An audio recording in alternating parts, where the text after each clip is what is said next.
What's going on, everybody? Welcome back to JJD TV. I'm your host, Josh, and we are here for the upcoming match watch-along between Borussia Dortmund and Atletico Bilbao, and I'm pretty excited for it. I hope you guys are excited as well. The match is about 13 minutes away from being kicked off. A lot of you guys have been asking in the chat why it's canceled.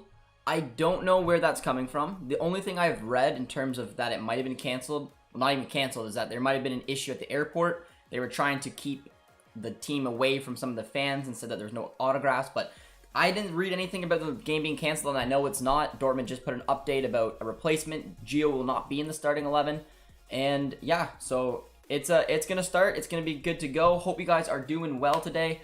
Drop a like if you are excited, and I will go through the starting 11, at least what I assume the starting 11 is, for you guys as well. Taking a look at Borussia Dortmund's starting 11 for Marco Rose, it is going to be a 4-3-3. So it's going to be kind of that inverted 4-3-3 that we saw in the last preseason match. The keeper will be Kobel, no surprise there. Right back will be Paslak. The two center backs will be Papadopoulos and Maloney. Maloney will be playing on the left-hand side due to the fact that he's a left footer. Left back will be Nico Schultz.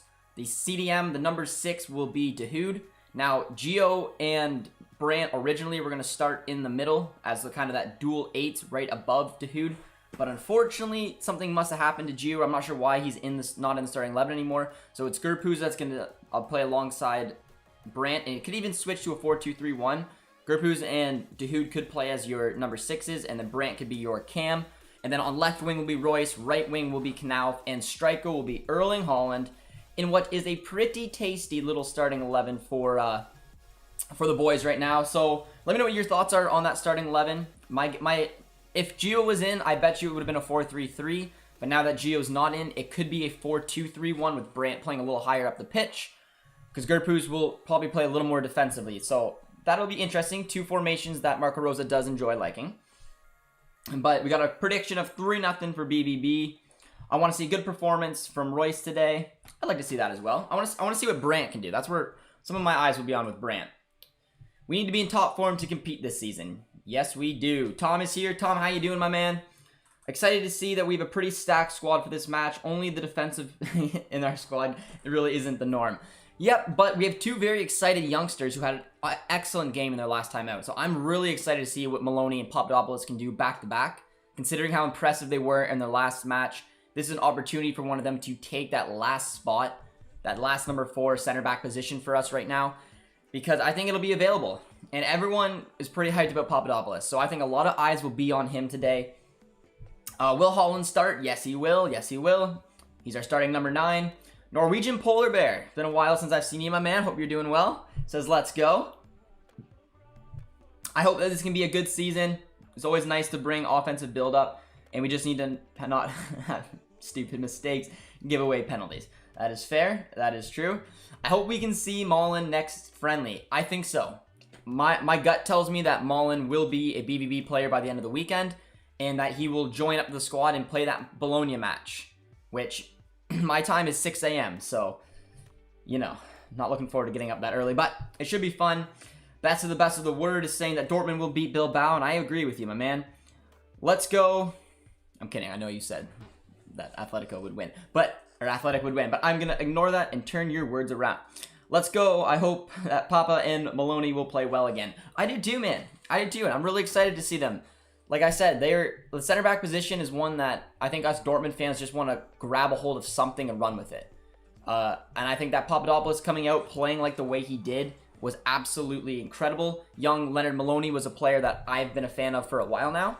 He's got that US blood in him. I think that the performances that they had was very strong.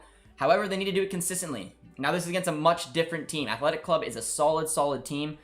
Taking a look at some of their players, I don't have their starting 11 actually right up on top of me right now, but I know that they have the Inaki Williams. I know that they have his younger brother who's playing out on left back. They got Andre Kappa in there. I believe Danny Garcia is also starting. It's on Foot Mob, their starting 11. I'm going to pull it up right now. But this is going to be a good test. It's going to be a good test to see what the likes of Maloney and Papadopoulos can do against Inaki Williams, who Dortmund were once linked to, fun fact. But nothing obviously came out of that. I can't find the friendlies. And also a big shout out to our Dortmund U23s today, guys. They are minutes away from winning their first match in the 3rd division. Toby Raschel, Emmanuel Fry were the goal scorers today. So huge moment for the U23s, man. It's so cool. Going up to the 3rd division and taking 3 points right away is absolutely incredible. But on FootMobi, you can take a look at Athletics Club. There it is. All right. Finally. Oh, well, it was there. Now it's not. I don't know. Either way, those are some of the players that we have to keep an eye on today. If you're looking to watch the game, I'm watching it personally on YouTube.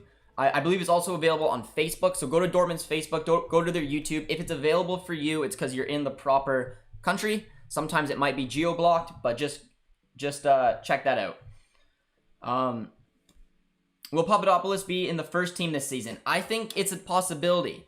The fact that they gave Koulibaly the number 4 kit, I think is showing that Koulibaly may be able to jump up and take it. But I think if we don't sign a center back, Papadopoulos or Maloney have a big chance to jump up here this season. But this is a test for them. They had a good match the first time. There's no denying that. But this is where the challenge comes in. Going up against the likes of someone like Inaki Williams will really test and see how these 2 young men can do today. And I'm excited to keep an eye on them. And of course, my boy Dahoud. Jacob says, good squad, only potential problem is Schultz. I think this is Nico fighting for his life, man. He's playing out on the left-hand side at left back. This is him fighting for his life. But Producer T found the starting 11. So I'm just taking a look at it. So they have their 2 best center backs in there as well. Nunez is a good one. Under Kappa's in there. Danny Garcia is in there as well. The 2 William brothers will be cool to watch. It's a pretty solid starting 11 as well for Athletic Bilbao. And I'm excited because this is going to be a real test to see what some of these players can do and hopefully give Marco Rose an opportunity to implement his formations. Because what we've seen so far, guys, is basically 4-3-3, 4-2-3-1. That is what we've seen. So the fact that we still haven't signed a winger, it's going to be very interesting to see what we do. It looks like Royce is being shifted out to the wing. So that gives us 1 on top of having young Knauf and Hazard for 3.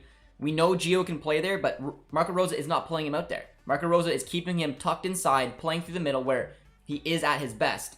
And then on top of that, we also have Malin coming in, which could tamper with his formations. I've told you guys a lot of times that Malin could go out and play on the wings as well. He could play that dual striker, so I'm excited to see what he does, but it does look like he's having some fun with the 4-3-3, 4-2-3-1s for now. But if you guys are just joining us and you're excited, be sure to drop a like and subscribe if you're new. And if you are a new subscriber, say hello. And then put your predictions in the chat, guys. I'm expecting a better match. I'm expecting a decent match from Dortmund today. I think it's going to be close, though. I'd say it's going to be like a 2-1 scoreline is my prediction.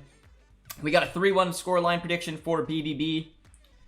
What happened to Gio? Apparently, the Gruppus is replacing him. I saw that. I don't know what happened with Gio. I haven't read anything yet. Let me know if you hear anything about what happened to Gio, why he may have pulled out.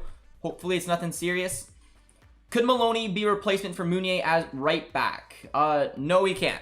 Munie's a right back, naturally. But the reason that Maloney can't play as a right back is because he's a left-footed center back.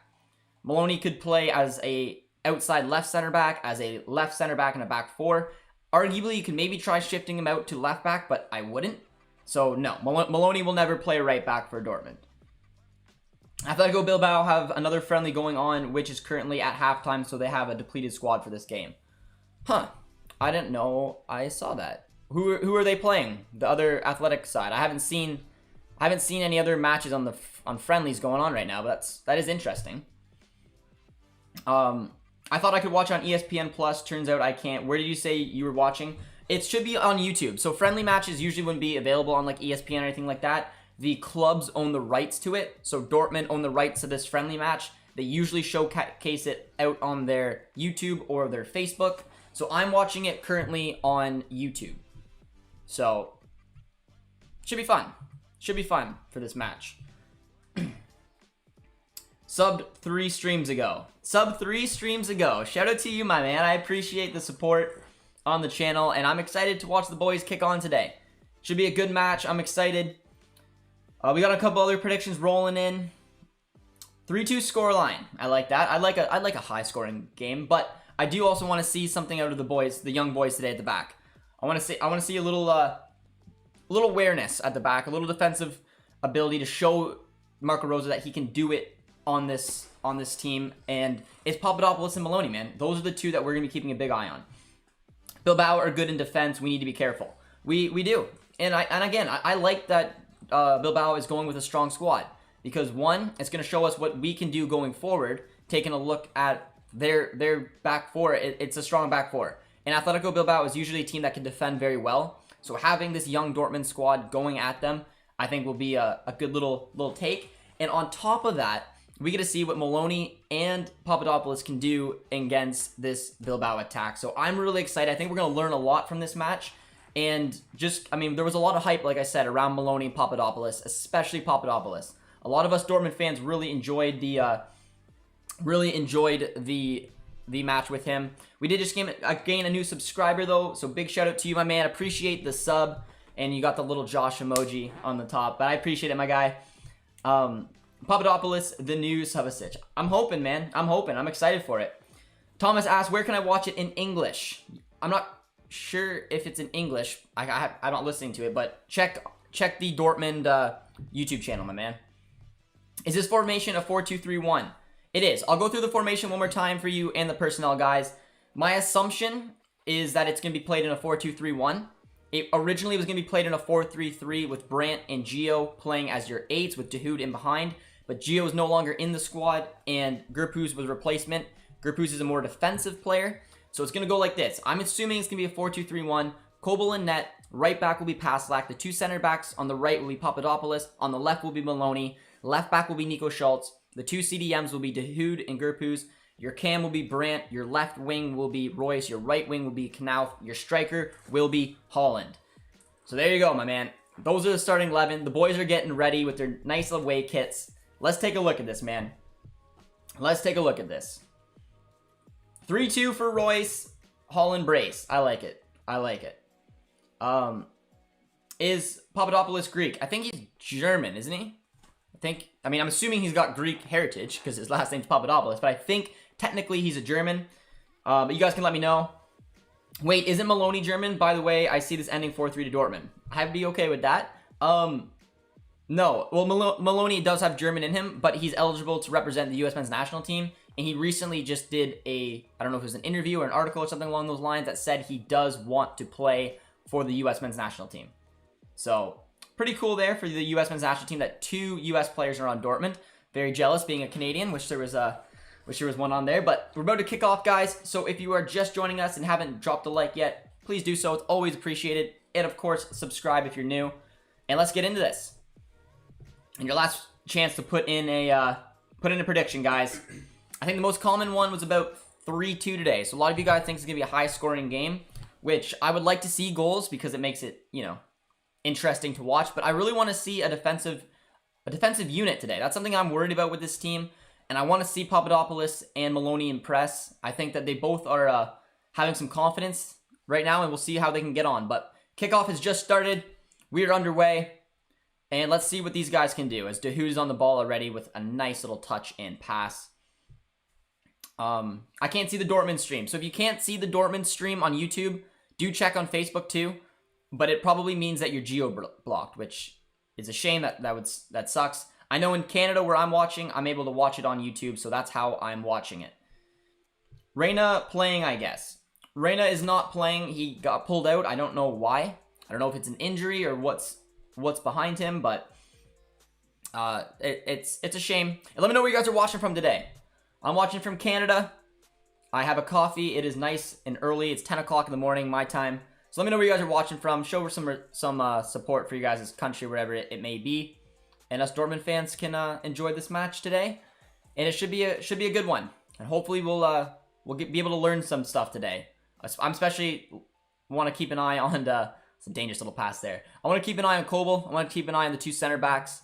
And of course Brandt, because I think there's a lot of little pressure around Brandt today. Nicely done though by Brandt on the defense. Socrates is Greek. Yep, Socrates was Greek. I'm assuming Papadopoulos today. I know he's got Greek in him. That's an obvious fact. He may have German though. I think he was born in German. It's a poor German-born Greek descent. Okay, yes. Papadopoulos was German-born Greek descent. There you go. Josh, how's it going? Yusuf, my man. Hope you're doing well. I'm doing good. I'm excited to watch this match. I'm excited to try to learn a little bit more about the team today, especially the two CBs, because I'm expecting one of the two to probably come up and get some play time with us. And from the hype around the first preseason match we had, I'm assuming it's gonna be Papadopoulos. Tom says 4-0. I'm assuming for Dortmund. I like it. I like it. Atletico Bilbao are playing CD on the side of La Liga 2nd Division. You skipped my comment, though. Well, sorry, my man. If I did miss anyone's comments, just feel free to ask it again. Yes, I'm not sure why these bots are rating the stream. It's quite annoying. We're sorry about that, guys. But here comes Dortmund on the attack. Oh, that's got to be a foul. And it is.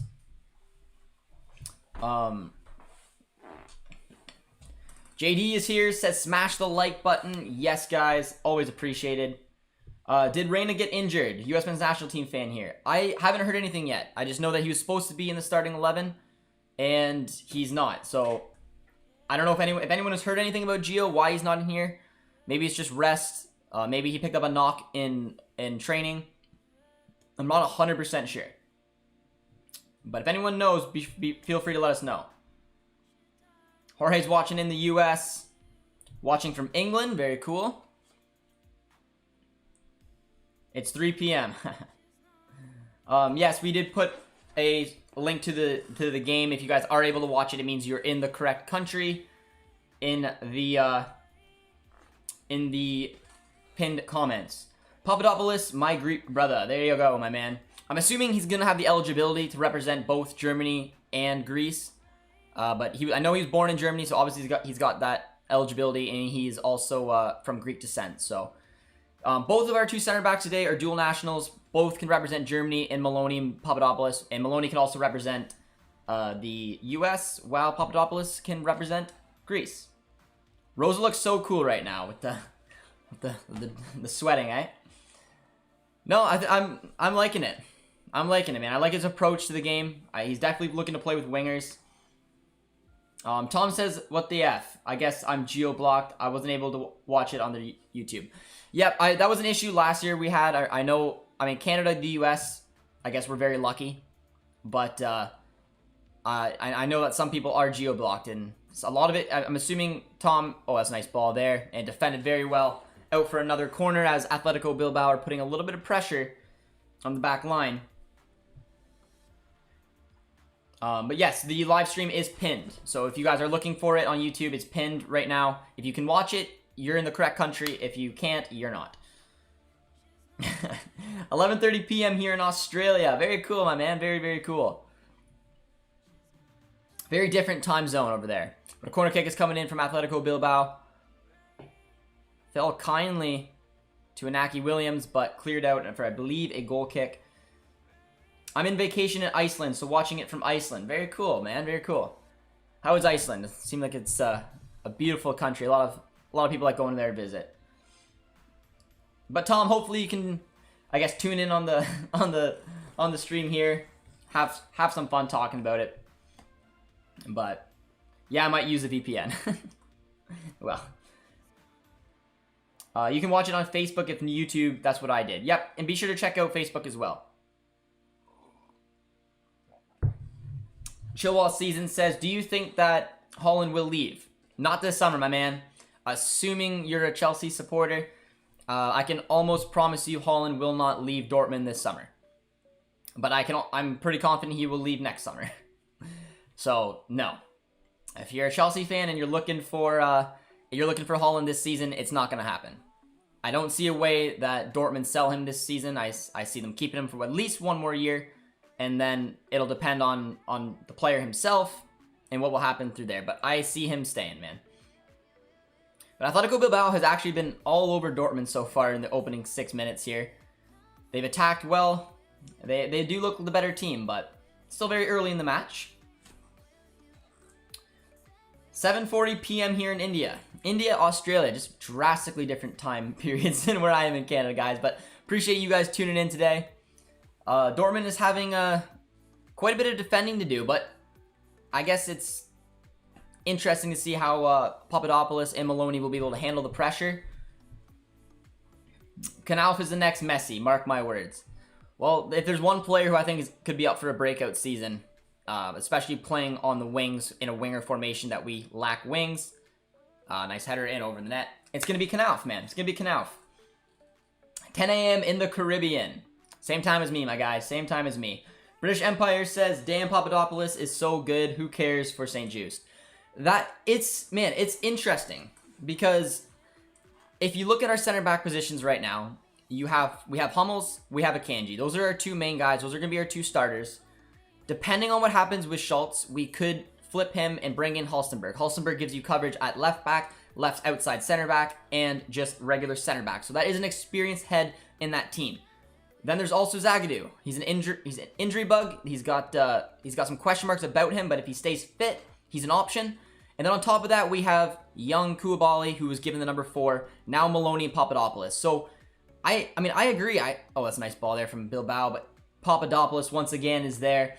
But yeah, man, I think it's going to be interesting to see how Papadopoulos and Maloney integrate into the team, because I do think that fourth center back position is an option. I don't know who's going to be able to jump up and take it. So I wouldn't mind obviously signing St. Juice, but if we get Halstenberg, it adds so much coverage. If we are able to flip Nico Schultz out, I think that's a win in itself.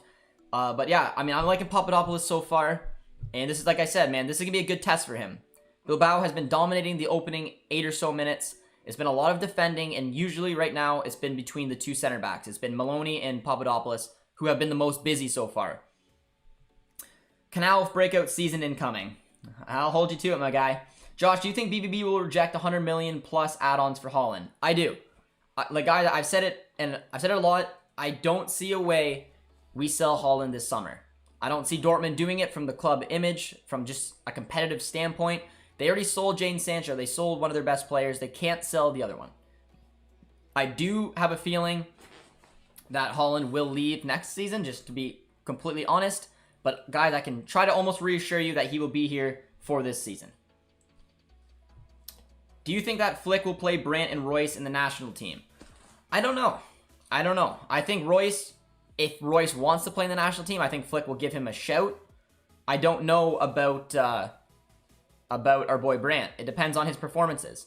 If Brandt can actually start consistently and play well, oh, that's a nice ball. Finds Inaki Williams. Oh, but excellently done there by Nico Schultz. But if Brandt can start regularly, get good playing time, I think there's a good opportunity that he could play. But I think it'll really depend. Royce, like I said, I think that's in his ballpark. If he wants to play, I think he'll get that chance. But Nico Schultz did very well there. I think we're actually good if we don't sign anyone else. What I would still like to see from this window, once Malin comes in, I would like to see Nico Schultz go out, and I would like to see Halstenberg brought in.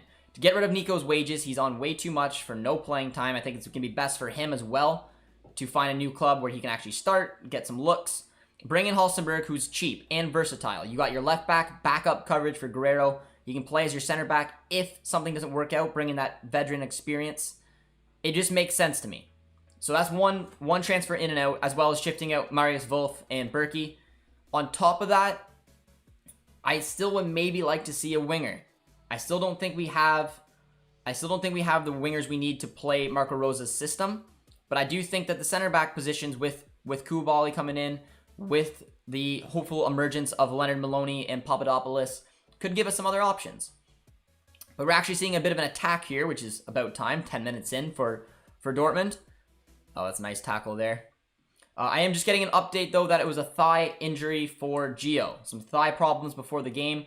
Don't have any idea about the severity of it, but it seems like a couple thigh knocks was the reason that kept him out of the match. But yeah, I mean, I do think we're in a healthy position. I still think for Marco Rosa to play his 4-2-3-1 or his 4-3-3, we need another winger. We do. But I don't know. Maybe Mullen steps up and he's that winger that we need. That's a poor throw in. This is the year Dortmund will the Champions League. I don't know about the Champions League, man, but I would like to see us win the Bundesliga. That is my #1 target for the boys. But I don't know. Let me know what you would rather, guys. Would you rather win the Champions League or the Bundesliga? because I think it's sometimes a split between the fan base. For me, it's not even close. I mean, the Champions League is incredible. I want to dethrone Bayern. I don't want to have them win 10 in a row. I don't want people to keep questioning our league because Bayern keeps winning it. So winning it for me is very important. So that's what I would prefer. Chris is here, says, hey Josh, where can I watch the game? Chris, I'm pretty sure you'll be able to watch it on Dortmund's YouTube channel. I just know Knauf will score. I will spam the chat. You might know my Twitter from Knauf. Well, there you go, my guy. I like it. I like it. There's a huge chance. It's a nice ball there by Dahoud. There's a real chance that Knauf can have a breakout year because he's a winger. I mean, he's getting a lot of minutes right now. We saw what he could do at the tail end of last year. It's nice, man. I'm excited to see how he can have a breakout year. But we're gonna have to wait and see. He's getting the looks right now. I guess so, to have an experienced head. That's what I think too. This is the Bundesliga season. Yes, it is. Wow, that sucks. They didn't make it to the YouTube link available in the US. Try Facebook, Chris. Try Dortmund's Facebook. You might be able to get it there. Bundesliga, Champions League is a far stretch for me. Yeah, I mean, Champions League is unpredictable. But I personally think that Dortmund have a chance to win the Bundesliga. I mean, if you guys watch my predictions video, you'll see why I explain it. But I think we're in for a fun Bundesliga season, guys. I think we really are. I think the fact, with, like I said, all the managerial changes, some huge legends going out of Bayern, it's going to be a really fun season. It's going to be a very unpredictable season. And I think Dortmund, if they hit it right and Nagelsmann can't get it exactly how he thought he was gonna, it's going to open the door, man. It's going to open the door. Rather win the Champions League, but the Bundesliga is more realistic. Yeah, I'd say Bundesliga is more realistic. I would still rather win than Bundesliga, but... Inaki Williams is wearing the captain's armband for Athletic Bilbao, if you guys cared about that or wondering. He's been a youth player there. He was linked to Dortmund a few years ago, but didn't want to leave his club and ended up re-signing a 7-year contract. I kind of want him to turn into a right wing back. I don't think that Knauf will play as a right wing back. I think he's much better further up the pitch. I think that I just think he's genuinely a more attacking player than he is defensive player. And I don't know if he will be able to do the defensive work in the Bundesliga. He was able to pull it off in the 4th division, but I see him more as a winger in the fact that we lack wingers. I think it's an even better opportunity for Knauf to really break out because we've seen the skills he has. We've seen the ability he has, and I think we need to play him further up the pitch. But a lot of people have given him a shout at right wing back. I would rather see him up the pitch. That's just me. Anyone else agree we don't take small club games seriously enough? In terms of the Bundesliga seasons, like taking on a team like Bochum or Mainz or something like that? Because that has been issues in the past where we've dropped points. I mean, 2 big hurdles for me this year will be consistency throughout the league, taking on teams like Mainz, taking on teams like Augsburg, Freiburg, getting 3 points because it's vital to challenge for the Bundesliga. And a big thorn in our side, guys, has been Bayern. Now, we obviously took 3 points on them in the 2018-19 season, but since then, I don't think we've beat them. And I think that this year we're gonna have to get some points off of them if we're gonna want to compete. No, I'm saying that BVB should focus on the Bundesliga and that the Champions League is a far stretch for me.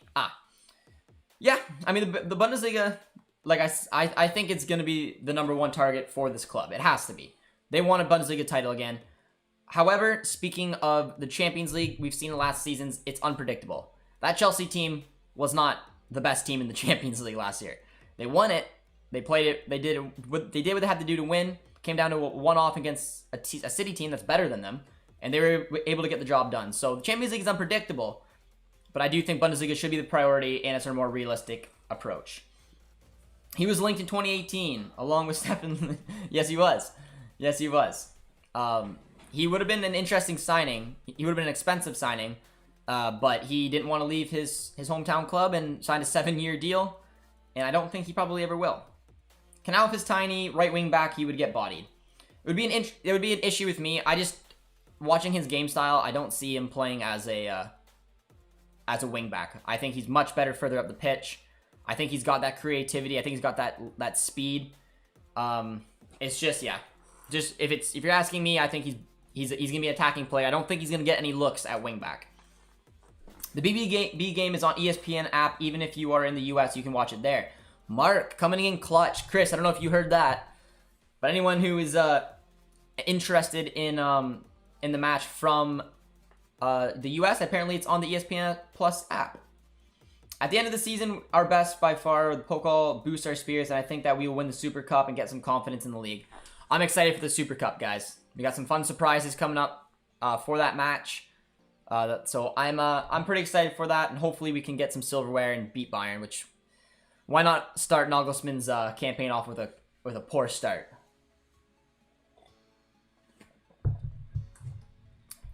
I'm kind of glad we signed Paco instead of Williams.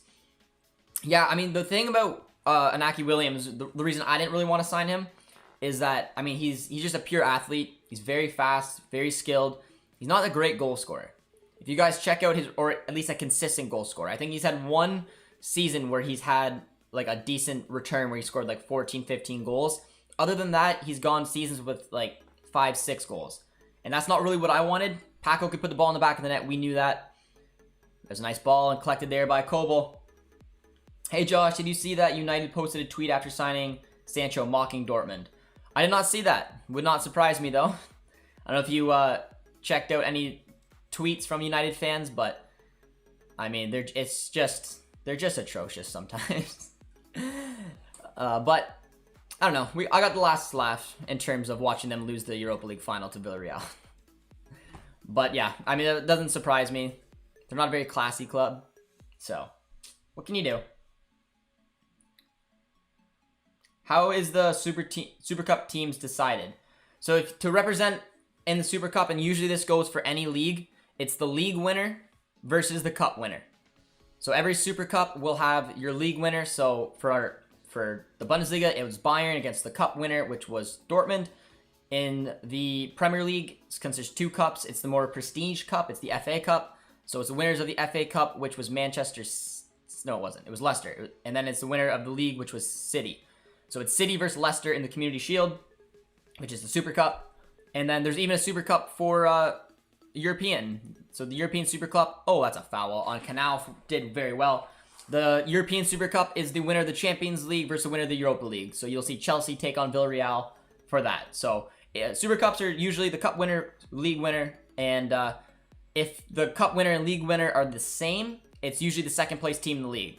So if Bayern, which they've done in the past, have won both, Dortmund, whoever finishes second, gets a spot in the Super Cup. So should be pretty cool though, guys. But if you are just joining us, be sure to drop a like, subscribe if you're new, and let's see what we can do here. As Knauf did very well to win himself a free kick, and another big indicator as to why he's playing further up the pitch. Seeing the speed he can create. Royce with a very, very poor free kick. That was poor. That was very poor. White's here, says, hey Josh, how you doing, man? Jacob says, how's the game going so far? Not the best. I think it was the opening 10 or so minutes, Athletic Bilbao was all over us. They were creating chances, had a couple good looks. Maloney and Papadopoulos have been solid already, which I think a lot of you guys will really enjoy. We've started to build the game back into our favor a little bit more in the last few minutes. Had a couple okay chances, but I think the midfield is getting bossed right now. I think Gerpuz is having a little bit of struggle trying to handle some of these players as another chance comes there. And Dahoud. And it's another reason why I think in the upcoming season, Witsel is going to be important, or Delaney. Because there are, if you guys haven't heard, there are contract talks between Dortmund and Delaney, which I didn't think were going to come. I thought Delaney was potentially going to get sold. Instead, I guess they had a change of heart. So I think having a defensive body in the park would be very important, whether it's Delaney or Witsel, and partner them with either Dahoud or potentially Bellingham. But right now, Bilbao has been the better squad, but I think they've been dominating the midfield, which has made it pretty hard for us to A, defend, and B, go forward. As Bilbao is once again on the attack. Nice little ball there, but defended well. And now there's our boy Dahoud. Poor pass. Yo, Yusuf. It's decided by the winner of the Pokal. Yes. It's game on ESPN Plus, but I'm here watching JJD TV and the boys. Cheers, James. Hope you're doing well today, and excited to watch the boys take on a athletic side that I think is gonna really teach us a lot today. Yo, bro, Josh, who's is playing the best, and what formation are they playing? They're playing in a 4-2-3-1. Dahoud and Gerpouz are the CDMs. Brandt's your cam. Royce Knaufer on the wings, and Holland's up front. And I mean, right now we haven't had the best start. So I mean, none of the offense I think is anywhere we need to look. The attack has been very quiet. The midfield I don't think is doing the best. I think if there's one standout player right now, it's probably Papadopoulos. We've been doing a lot of defending, and he has been critical. He's very, very smart. That's something that I'm picking up from him right away. He goes into challenges with a lot of success, a lot of just pure force. He can lead from the back. I don't know. Let me know what you guys think so far, guys. 22 minutes in. Who stood out to you? Because for me, it's Papadopoulos. He's been defending everything coming his way. He looks confident. He looks strategic out there. I enjoy it. Going out for a goal kick, though. What's going on? Is there no live stream on YouTube? Also, the app is telling me the match was abandoned. That's very weird. The match is being played. We're 23 minutes in, and it's on Dortmund's YouTube. Guys, I'm in the US. I can't find it on ESPN. I have ESPN Plus. Where can I find it? I thought the app, but maybe not. Josh, do you think the club will announce Malin after the game? Fabrizio is saying it's all done. I hope. And guys, I hope he grabs that number 17 kit. But Williams, the young Williams brother, just came off. That's a shame for him. I think he picked up a knock. But yeah, man, I would like to see the deal done as soon as possible. I'm hoping that Malin's first start will be for the Bologna match. And you better believe I'll be getting up at 6 a.m. to watch it. But it'll be cool watching him. Producer T gave me his Netherlands kit to rock yesterday when we were talking about him. But I think that the deal will be done and he will play in the Bologna game. That is my opinion. But I'm hoping it gets done today. And yes, Fab did tweet it out. But I mean, really, it was no different. No real other information since the match I made. The only information that stood out to me was the fact that it was a deal until 2026. And each year, Malin is going to get more money. So that's the way they laid out his contract. So each season, on his wage bill, it will go up. Delaney is class. I'd much rather him to Witsel. Depends. They're good for different situations, but I think having both in the squad is important. The only thing that means is probably Toby Rashel will be playing for the U23s. And notice, guys, the fact that I said if Delaney was sold, I didn't think we'd sign a replacement. I think Toby Rashel would have been coming up. And notice that ever since the conversation went where we were going to look to re-sign Delaney, guess where Toby is today? Playing with the U23s. So knowing that Delaney may come back kind of took I think Toby a little bit out of the question. On top of that, they probably needed him for today's match. He scored a goal, but either way, it's gonna make it harder for him to touch the field. Papadopoulos, our fourth center back spot. Papadopoulos is on fire. Yes, he is, man. Yes, he is. Ballistic Studio says, "Hey JJD TV, do you remember me? How can I forget a name like that, my guy? Of course I do. Hope you're doing well." Enjoying the match today. That's a poor ball. Not gonna lie, the goalkeeper kits are disappointing. Fair. Leonard Maloney. Leonard Maloney, talented young man as well. Also good to see Malin going to Dortmund. I'll look forward to seeing him with Holland. Shame Liverpool didn't go for him. But the renewal negotiations are difficult. They are. They are, man. We've struggled getting the ball anywhere near Holland today. Holland's been very, very quiet. Hopefully he can get some looks here. And also, guys, give me an opinion on the kits today, from 1 to 10. What do you guys think of these kits? Because I like them a lot. I just don't like the big white 1-in-1 in the middle. I think they should have incorporated it into the jersey instead of putting a big box. I think that's a bad look, but exactly. Should have had a lighter outside square with the 1-in-1. I just thought they could have done something to make it fit the jersey more. So for that, I'd say it's like a an 8, maybe 8.5. But let me know what you guys think, because I do like the kits. I just don't like the logo, man. They just can't find a way to make it look good. Increase the wages in most Mino Ronaldo thing I've ever heard. No wonder Liverpool went past the initial contact with Ronaldo. Malin would be a great signing for Dortmund. He will be. I'm really excited. There's a lot of hype, and I think it's good for the fan base in general. Watching Sancho go out is not easy. And then seeing him go to United and put on number 25 just makes you question everything. But I think Malin come in would be cool. And I really want him to wear the number 17. I would be pretty disappointed if he didn't. I think seeing Haaland wear that, seeing Aubameyang wear that, have Malin come in. There's no other real number. Oh, that's a good ball. There's no other real number I'd like to see Malin wear. Oh, it does very well. But our young defenders did well to trap Inaki. Inaki's been all over the place, though. Has been a very good look for this young defense, though. They have bent, but they have not broke. And we actually get to see a bit of a counterattack here.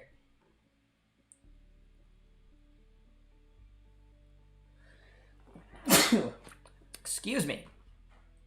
Oh, Knauf as well. Finds Paslak. Decent ball. Haaland just absolutely took out the defender. We are looking sloppy. We are.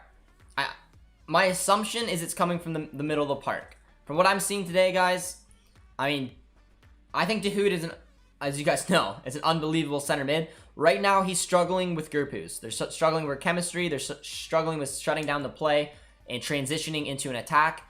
I think this is where someone like a Witsel or Delaney obviously would be a little more helpful. Oh, that's a great interception there by Nico Schultz, who is actually having a pretty good game. Nico's having a good game, man. He's won pretty much all the tackles he went into. He's read plays. He's jumped up. He's been good, man. What do you think about this formation and the personnel in each position? I like the 4-2-3-1 is my favorite formation. It's been my favorite formation because it was the formation Klopp used. It's a formation I played in my personal life when I played at the college level. I've just always loved the 4-2-3-1. I think it's balanced. I think it gives you a little bit of everything. I think, oh, that's a nice ball over to Haaland. Look at, oh, Haaland gets bodied off the ball. Undercap does very well there. I like it right now. Like I said, I think the formation would have been a 4-3-3 with De Hood as a 6 and Gio and Brandt as dual 8s. So a very offensive formation, which I personally don't like because I don't think that'll ever be a formation he actually goes with. There's no grit in that midfield. Right now, it's a 4-2-3-1. Oh, that's a beautiful touch there. Coming in on goal. Oh, no! Oh, stopped on the line. Oh, that was a very nice run down there, though. But yeah, I like the formation. I like the back four. I think Papadopoulos and Maloney, they have speed. They have footballing sense. They have that calm composure you want in the back four. The attack, I mean, Knauf on the wing, Brandt in the middle, which is good. Royce, who we know, I mean, he's good enough to play on the wing. And then Haaland up front. The issue with me is the midfield right now. Now, De Hood can be there, but Gerpus, I think, is a weak link in the midfield right now. And we're not winning a lot of those midfield battles, but that was a beautiful run down there to Marco Royce. He kind of lost it, kind of went to Brandt, and a swing and a miss from Haaland. That should have been the back of the net. But still think Malin will play on the wing, or will we see a winger brought in as well? I said a long time ago, guys, so if you followed the channel for a while, you'll know this. I said a long time ago that I could see Malin coming in and not signing a winger replacement because we could use a two-striker formation and we can shift Malin out in the wing when we need to. And then I could see us selling Haaland the following year, putting Haaland or Malin specifically as our striker, and then signing a winger. So I could see a scenario where we don't sign a winger. I don't think that would be ideal, but I could see that. It'll all depend on, I think rumors will come up once the Malin deal is done, but I still think some bodies got to leave for us to target a winger. And if we're not bringing in St. Juice, because, I mean, we're going to give the confidence to potentially Papadopoulos, then I think that also opens up a possibility to shift out Schultz, Wolf, Berkey, and maybe bring in Halstenberg and a winger. We'll have to see. We got 7.5, 7 for the kit, 7.7, so yeah, pretty average, pretty average. Which sponsor do you prefer? Not 1-1. Not 1-1, man. I don't like 1-1 at all. As much as I love Sancho, I hate United with a passion, so I don't really want him to do well there. I heard a lot of people say that. I love Sancho, though, and I think he still went out as an absolute beauty. But, yeah, I mean, I hope he does well personally, but I hope United just keep going trophyless. Sorry, Jaden. I found a shitty stream on Facebook. Josh, how has Reyna looked so far? Is he playing CM again? He is not playing. He picked up a thigh injury just before. I don't think it's serious. I'm assuming it's just precautionary. However, he would have played as a CM. It would have been that 3-4 or that 4-3-3. Dahoud as the 6, Brandt and Gio as your 8. So it would have been very attacking. Just got back home. How are we playing? Where can I watch this stream? Murray, hope you're doing well. Check out the match in our pinned tweet or pinned comment.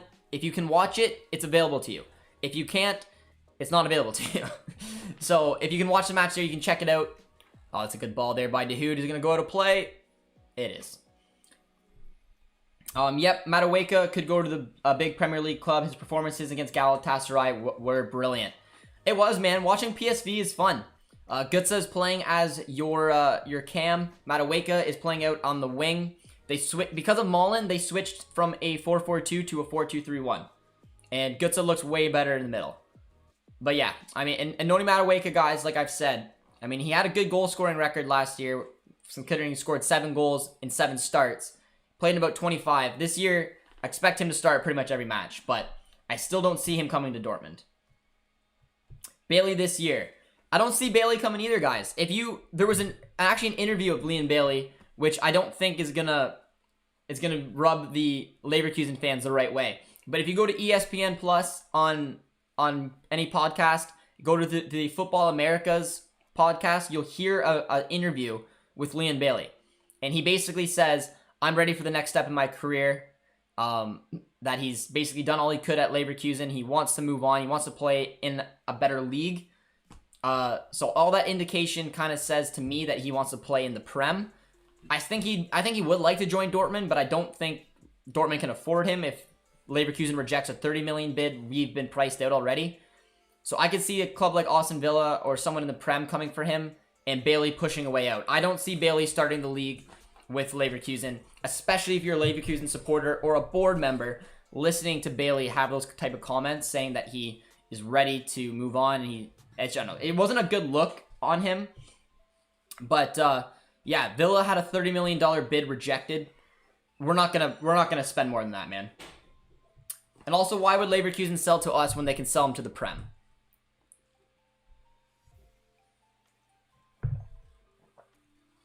And also another interesting fact, guys, which is kind of scary, is Anthony, the very talented young Brazilian winger from Ajax, has been linked to Bayern, who I think would be an excellent signing for Bayern. Would be an excellent signing for us.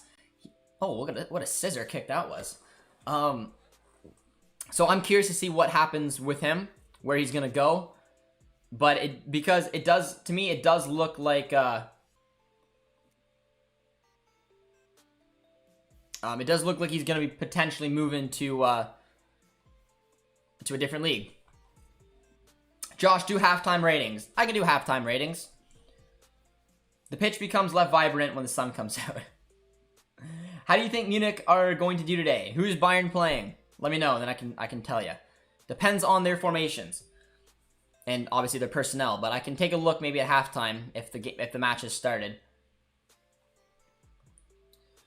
What other signings, either specific players or positions, do you think Dortmund will sign? Man, it's tough. I can go through it a little bit. Obviously, I don't think they're going to sign another keeper. We have 3 right now. If anything, we're going to shift out Berkey. Because of Murray being out for the entire year, maybe Wolf stays, even though I'd still sell him.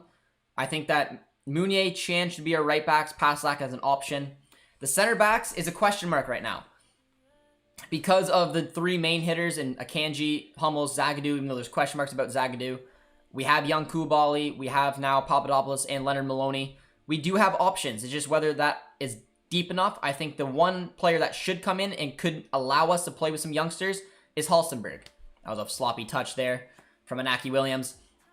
If Halstenberg comes in and the young kids just aren't doing it in Papadopoulos, Koulibaly, or Maloney, there's a good opportunity that Halstenberg can just slide in when needed, bring veteran presence, and then it allows you to sell Nico Schultz, who is still publicly said to want to be almost forced out of the club.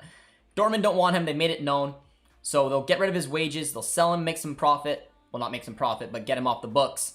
And then they can sign Halstenberg for like an $8 million deal.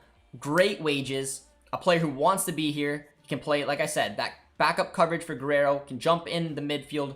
Or sorry, can jump in at the back four or back five when needed. It makes sense to me. So I say that if we don't get St. Just, Halstenberg is the perfect option for left back and center back.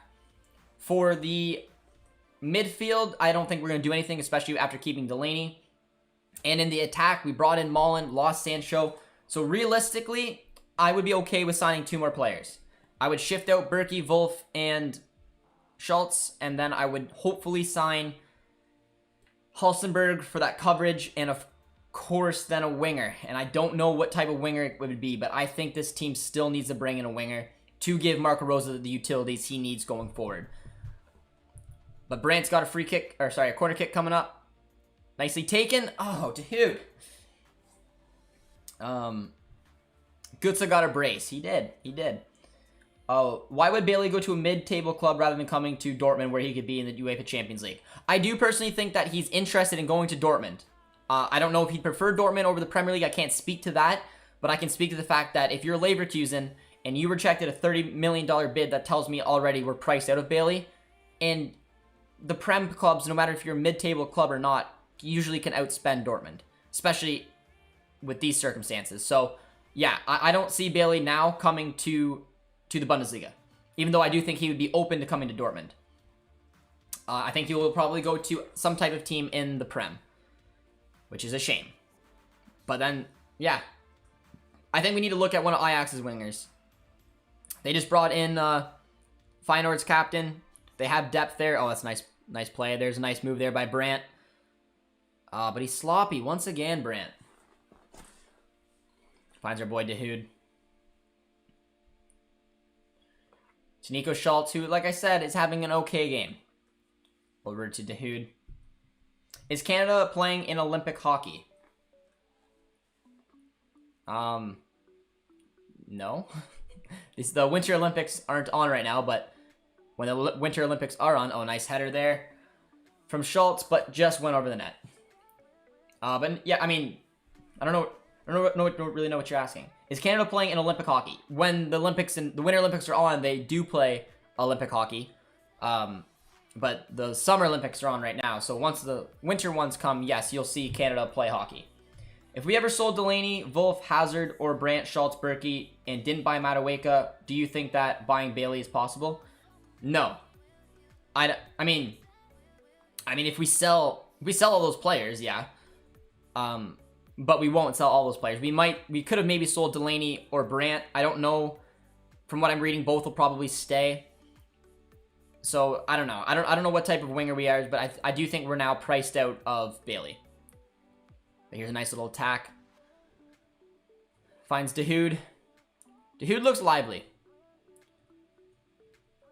Finds Royce at the top of the box. Nice little ball. Cuts it across and out for a corner. Bayern hasn't got Neuer or Lewandowski. Well, then they're going to lose. I'm just kidding. I wouldn't want Bailey for anything over 27. And Aston Villa just had a bid rejected of 30. That's why I know apparently we're not going to get him. How much will St. Just cost? 10 or 15? I think he'd probably cost upwards of 15. Please, Dortmund, don't sign Madueke. It will break my heart how Sancho left. I agree, but guys, don't worry. I don't know. We're not going to sign Madueke this year. That's been established. Madueke will stay at PSV. He wants game time. He wants minutes. He will get it at PSV. They switched their shape. They switched from a 4-4-2 because Mullen's out to a 4-2-3-1. It'll allow Madueke to play on his favored right attacking mid. So yeah, we won't sign Madueke this year. I promise you that, and we probably won't sign him ever. Why don't we invest money in our U23s and get promoted to the Bundesliga? Then would have 2 Bundesliga teams. It doesn't work like that. So the U23 teams can only go to the 3rd division. So if Dortmund's U23 team wins the league this year, they won't be promoted to the 2nd division. you can't have two Bundesliga teams in the top two divisions. So Bayern's U23 team won the Bundesliga, won the third division a couple years ago.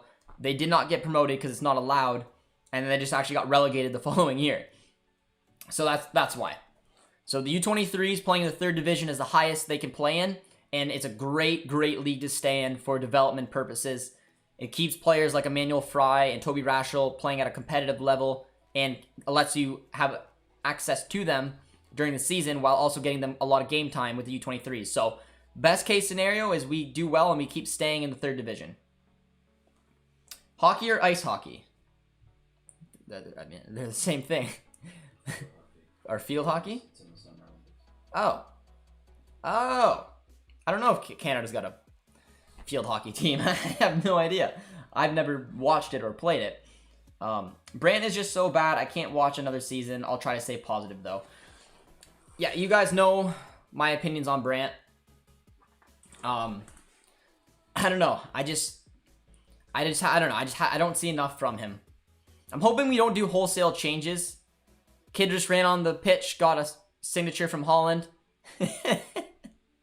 And he gets a round of applause from the fans. Oh, what a hero. Little kid runs on the pitch with a pen, gets an autograph from Holland, and the security gets him, puts his hand around him. You did good, son. You did good. Oh, man, that's funny. I like it. That's funny. Just buy Nani and get on with it. We won't buy Nani. He won't join Dortmund 100% this year. I can't speak to the future, what'll happen in a year time, but my guess is that Madueke will never be a Dortmund player. But kudos to that kid for getting a Holland autograph and then not getting steamrolled by security. Guess you can get away with that when you're young. But here's a nice little breakout. Nicely done by Marco Reus. Got a lot of Dortmund bodies. Look at Holland steamrolling ahead. Kicks it to the side. Not the player you wanted to fall to. Nico Schultz over the net. That was poor. It was poor from Nico. Hey boy, how you doing, Manchester United, my guy? Are you watching the game right now? I would prefer Brant over Delaney. I wouldn't. There's not many I'd prefer over Brant right now. Brant needs to find a way to have some type of influence on the game. He's been very quiet ever since he's played it, and right now there's no excuses, man. He's playing in a 4-2-3-1 in his best position, and he's been a ghost today. So I really hope that we don't do wholesale changes in the second half. I mean, I know Marco Rose probably wants to see a lot of the youngsters, but I mean, I don't know. If Athletic Bilbao aren't probably going to switch. Oh, that's a nice save there. As Papadopoulos did. I mean, Papadopoulos got very lucky there. He tried to get it out. He put it in on goal, but it was a nice save from Kobel. Decent ball in. Yeah, I mean, good reaction saved by Kobel. Good little look there, but I still want to see more from this 11. And I don't want to see the kids come on and then just get steamrolled because Athletic Bilbao will run them over. Bilbao has been the better team already. So I'm curious to see what we do in the second half. Is the kid a Bilbao fan or a Dortmund fan? He from the kit, it looked like he was a Bilbao fan, but I mean, he knows that Holland's a star. So I mean, kudos, man. Brant is cute though. Brant's a good player, man. Like I don't mean to come down on him all the time. I'm just not impressed with his performances, and he has found no consistency with Dortmund. He's had a decent game every now and then, and in his defense, he's been forced out of position. But right now, he's playing in the middle of the park. He's playing where he needs to play, and he's been quiet. And he needs to impress. But the first half should be over in about a minute time. There's then one more rush here for Bilbao. Nicely done there by Paslak.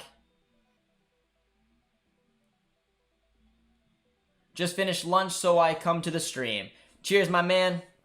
Appreciate you coming in. Bayern's losing. Always good to hear. Always good to hear. Takes away some of their confidence, but again, you can't take too much away from preseason matches. It's just it's a look to get some of those fringe players involved. It really is. I'm hoping that the starting 11 stays the same, man. I really am. I want to see more. But we'll go through ratings at halftime. And I'm going to be looking to you guys to get some of the ratings, and we'll decide it together. So that will be the halftime chat. And I think I already know who's going to win, man. Because there's halftime now. So I'm going to jump into some questions. And we're going to get into some player ratings before the second half comes up. And I really hope that they keep the same starting 11. Which I don't think that they will. We just need to get Brandt into form since he's very technically gifted. It will be hard for us to get a player with similar quality. Well, I think Royce is better quality, and I think Gio has the potential to be better quality. Again, all of them play the same position. I don't see a situation to see Brandt be successful here. I really don't. I think he needs to go. He needs to play without that type of pure competition where he's always going to be preferred second to Royce, and he's going to have to battle with Gio. I don't know. It's so hard for me to see it in a positive light, and then especially when we see Brandt, he doesn't impress. So it's interesting. And Marco Rosa is really trying to get him involved, doing things that fit him, especially this lineup, but it's just not working. Why don't we sell Emre Can? He is horrible, and keep Brandt and Delaney. Well, Emre Can's a utility player and can play as a right back. So in my opinion, Emre Can should stay away from playing in the middle of the park. It should only be used if we play in a back three as an outside right center back or as a right back, guys. If Munie doesn't hit the ground running, we need Chan. I would trust Chan there more than I would trust Paslak. And Chan's got the athleticism and some defensive ability to be able to play that position. So that's why I think Chan will be somewhat important this year. Delaney, I think, is just an all-around great defensive midfielder. It's Brandt, man. If there's an odd man out in this squad, it is Brandt. And it is because he's a cam, and that's all he can play, or an 8, and we have Royce and Gio in the way, which leads to him not playing consistently, not playing comfortably, and then even when he gets the opportunities, he hasn't taken it. So that is my pitch on him, and once again, in this opening half, Brandt hasn't convinced me any other way.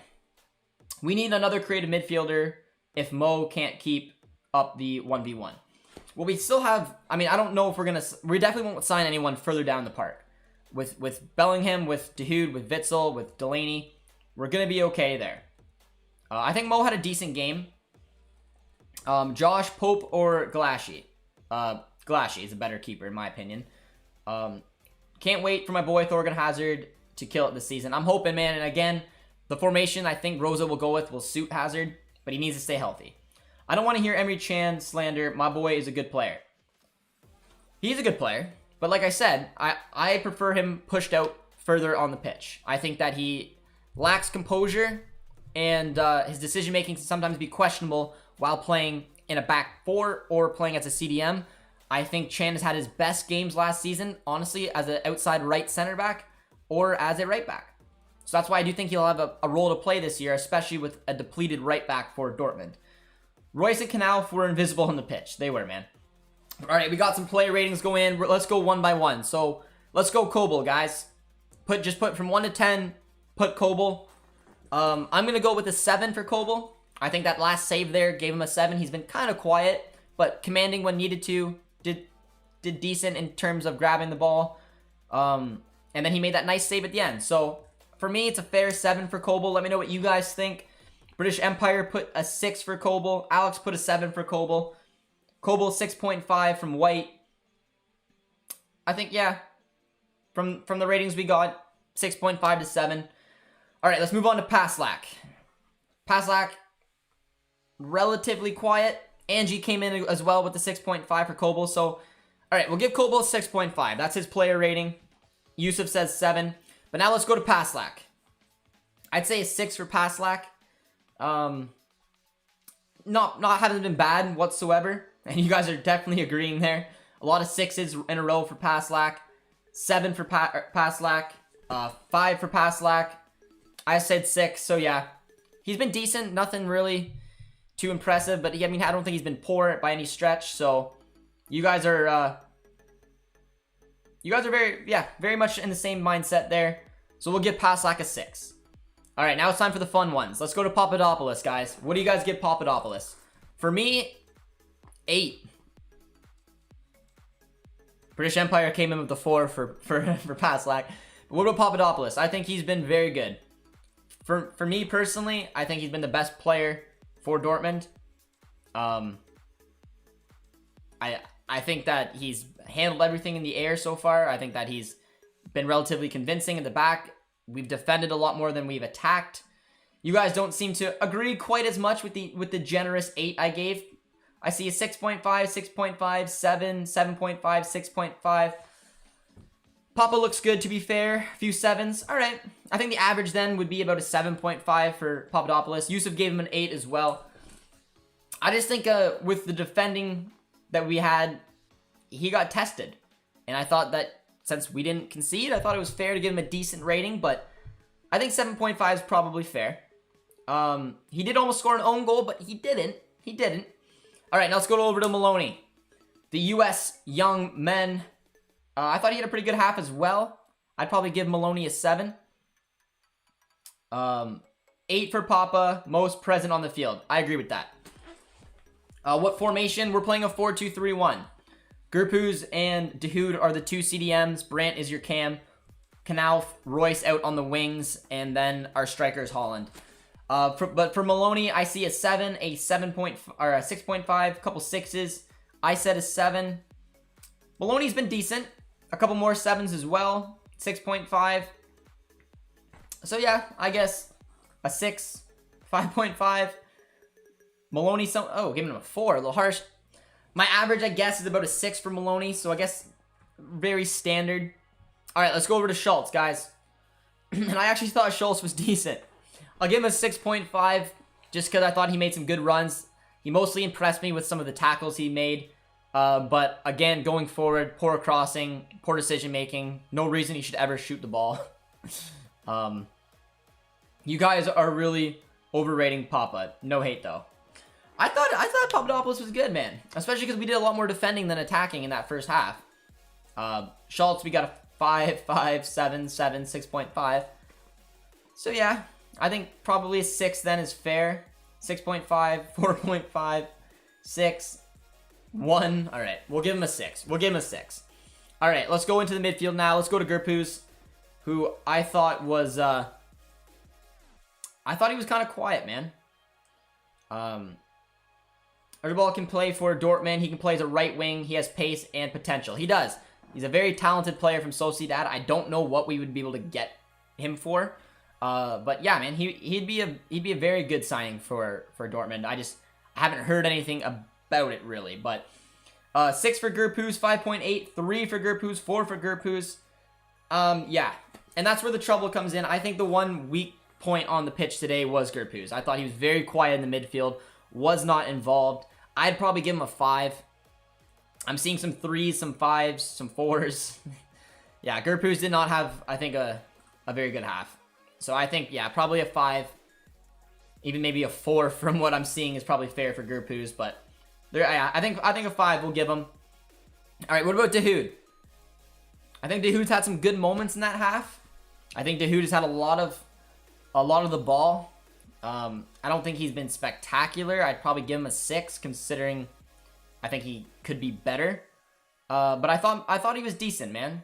And you guys are thinking so too. I'm seeing a 5.5, 6.5, 7, an 8 for Dahoud. 7, 6.5, 7. Yeah, 6. Looks like about a 7 then. You guys are saying a 7 for Dahoud, and I do think that's fair. I was a little harsh. I expected a little bit more. I thought he had a slower start, but yeah, between a 6 and 7 is fair. He showed some great things without being impressive. I think he nailed it, man. He absolutely nailed it. That's exactly what I think about him. Bro, Schultz was better than Paslak, I swear. I don't know why you people hate on him for being decent. I agree that he's got to go, but he's not terrible. Remember, he saved us an important match last year. It's a fair point, Yusuf. I think the thing with Schultz is every time he does something good, he does something bad. And not horrible, but poor. And what I mean that is that this game, I liked the aggression he had. He won the ball back 2 or 3 times. He defended well, and then you see him go up the pitch, and that's where he's in trouble. 2 times he had poor crosses, poor passes. And then the one time he should have crossed, he shot it about a foot over the net. So every time he seemed like he's going to do something good, he just becomes mediocre. But I did think he had a decent half. I agree with that, but... Alright, guys, let's go up to Royce now. So we gave De Hoot a 7. I think that's fair for him. So what about Royce? Royce was quiet. Royce was very quiet. But yeah, Yusuf, I agree. Sort of. I agree that Schultz can be decent. I don't think he's decent for Dortmund. I think he needs to move on and find another club. 7 for Royce, 6 for Royce, 5 for Royce, 6.5 for Royce, 6 for Royce. Yeah, bang average. He had one good run down the side. Probably should have been a goal. Yeah, it looks like about a 6 for Royce. I think that's fair. Not a great game. Marco for a 5. 5.5, 5.5. Alright. Royce gets a 10 out of 10. Don't know about that, Luca, but I like your mindset. 6.5, 6. Alright, guys, I think I'm going to give him a 6. I think, yeah, quiet Royce, but still somewhat involved. Alright, let's go to Knauf now. How do you guys think Ansgar did? And be sure to drop a like, guys, if you're just joining us on the stream. Subscribe if you're new. We are doing player ratings right now, and we are on Knauf, who I thought was kind of quiet, too. I don't know what I would give Knauf. Maybe like a 5.5? What are you guys saying? 4.5, 5.5, 5, 5, 5, 5. Okay. You guys are pretty much all in agreement, man. There's a lot of 5s here. I think that's fair. I don't even think we need to ask anybody else. It looks like a 5 to me. Bang average for Knauf. Was not involved near enough. Alright, we're going to go on to Brandt now. We're going to go on to Brandt. British Empire gave Knauf a 6 and then gave Brandt a 7. We got a 5.5 for Brandt, which is probably what I would give him as well. 5.5. I think he's been about the same as Knauf. Very quiet. We got 5.5 for Brandt, 6 for Brandt, 4 for Brandt, 6.5 for Brandt, 5.5, 5, 5.5, 6, 6. 6.5. So yeah, between the 4s and the 5.5s and the 6s, I think the 5.5 is probably about where it is. We got a lot of 5s bringing it downward.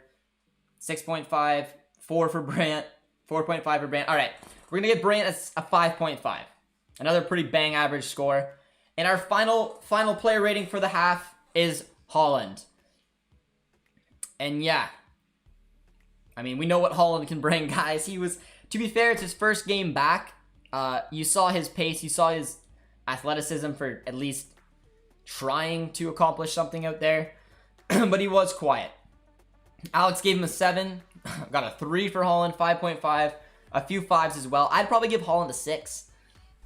Just because I do think he was trying to make runs. I put it more on the 3 players behind him rather than Haaland. We got some 5s, 6.5s, 5.5s, 5, but the 9 for the shirt, for the signing shirt. I like that. A 5 for Haaland, but a 9 for signing the shirt. Yusuf, I agree with that. 3 for Haaland. There's been a couple pretty harsh ratings on Haaland. 5.5, would agree for the 3. 5.5, there was no support for him. That's what I'm blaming it on too. I think Haaland's been quiet, but I'm looking at Royce, Brandt, and Knauf for doing nothing for him. He was making positive runs. Even Nico Schultz a couple times had some opportunities to whip in a ball. The service wasn't there. So I'll give him a 5, because there's been some okay ratings from you guys, but there's been pretty harsh ratings as well. So we'll give him a bang on average 5. A 10 for signing the shirt, 3 for his play. Oh, man. Giving strikers a bad rating is unfair when they aren't giving the service. Eric, spot on, man. I gave him a 6, because like I said, I thought he was making good runs, but he was pretty quiet out there because he just had no service whatsoever. 10 for the hair, though. I think Papadopoulos gets a 10 for the hair. So it does seem like Papadopoulos did get the highest rating. We were pretty harsh today, guys. I think the highest rating was a 7.5 for Papadopoulos and a 7 for Maloney. Other than that, everyone else on the pitch seemed to be pretty bang average. I think we gave De Hoot a decent rating. We could give Marco Rosa a rating if you guys want. One last one before the half kicks off here. But yeah, I mean, for me... Oh, look at Berkey. coming back out. 10 for Papadopoulos, Beard. It does look like we're going for a bunch of subs, which I hope we don't. I see Tigges, I see Wolf, I see Berkey. I'd be okay with all three of them coming in. I don't want to see wholesale changes, man. We're not gonna accomplish anything in the second half.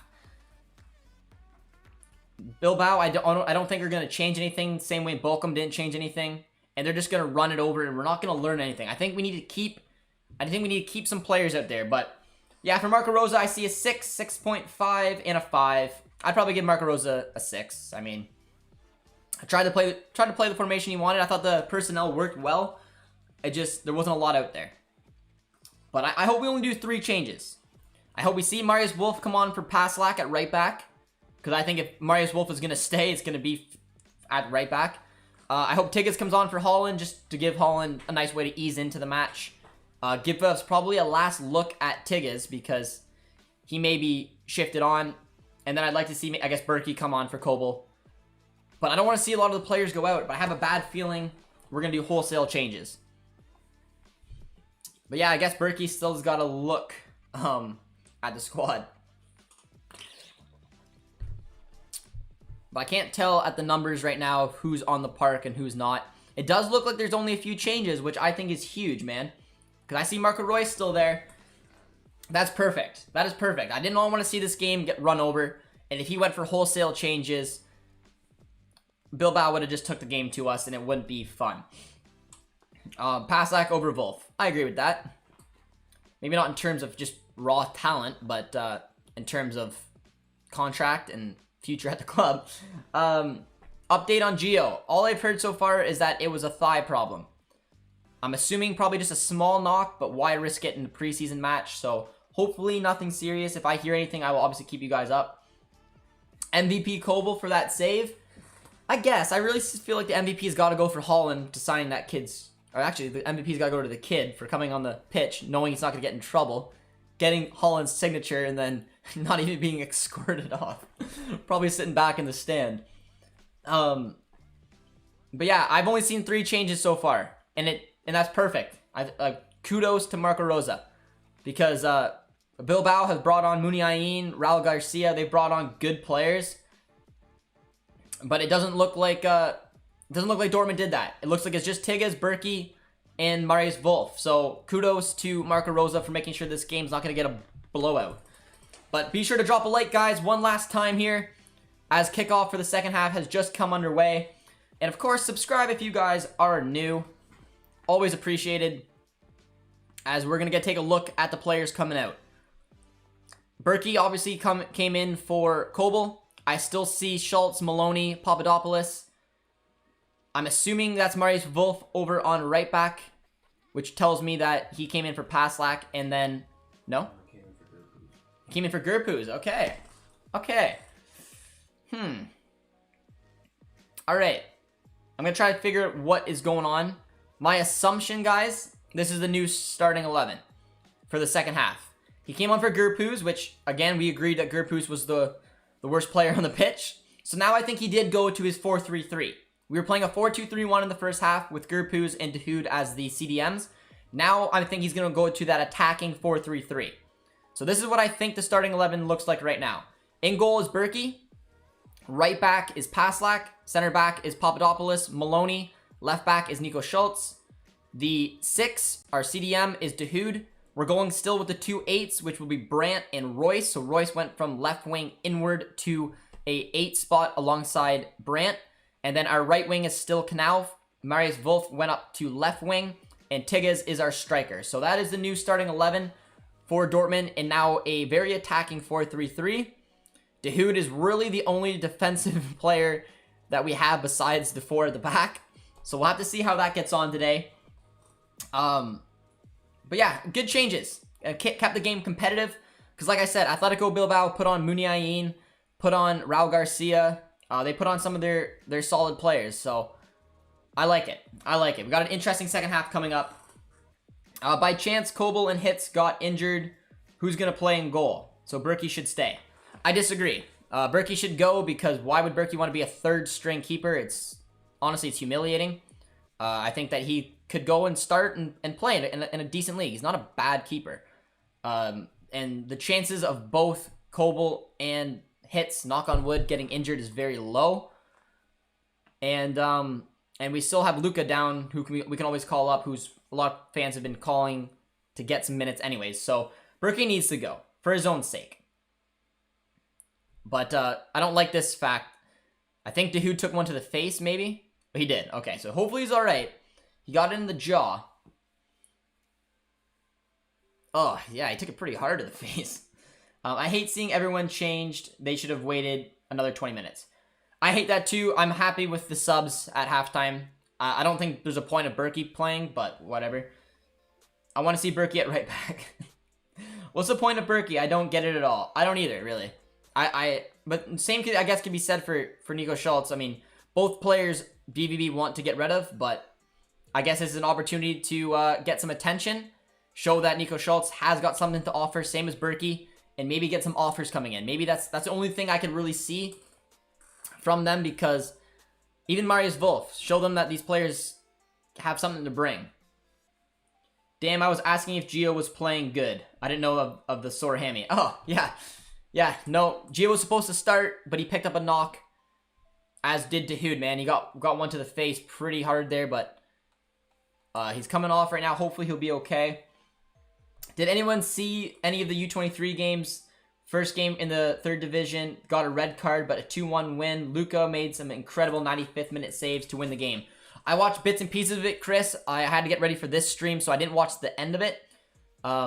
But yeah, man, in my opinion, the two best players on that team is Emmanuel Fry and Toby Raschel. And guess what? Both were on the score sheet. I mean, Luka's going to have a good role to play. But yeah, I mean, it's huge. Playing in the 3rd division is incredible because, like I said, it gets our young Dortmund players playing at a very competitive level, a good level, a level in which they can play at, and then also be able to play for Dortmund. So if we ever need, Emmanuel Fry, Toby Raschel are available to us. And instead of loaning them out where they wouldn't be available to us, they can play at the 3rd division, which is a high division, which is a good division. So I like it. And I'm happy that Emmanuel Fry, playing in his floating cam position, played well there today, got a goal, as did Toby Raschel, who we know, is a talented player. So I'm happy for the boys. I really am. And to get your first win in your first match, Berkey just got a yellow card, so trying to show him... and Raul Garcia puts it down the middle. And Athletic Bilbao take the 1-0 lead. Trying to showcase Roman Berkey. Not off to a great start as he gets a yellow card, draws a pen, and Raul Garcia once again scores a penalty. Puts it right down the middle. Berkey's very poor penalty record is still there.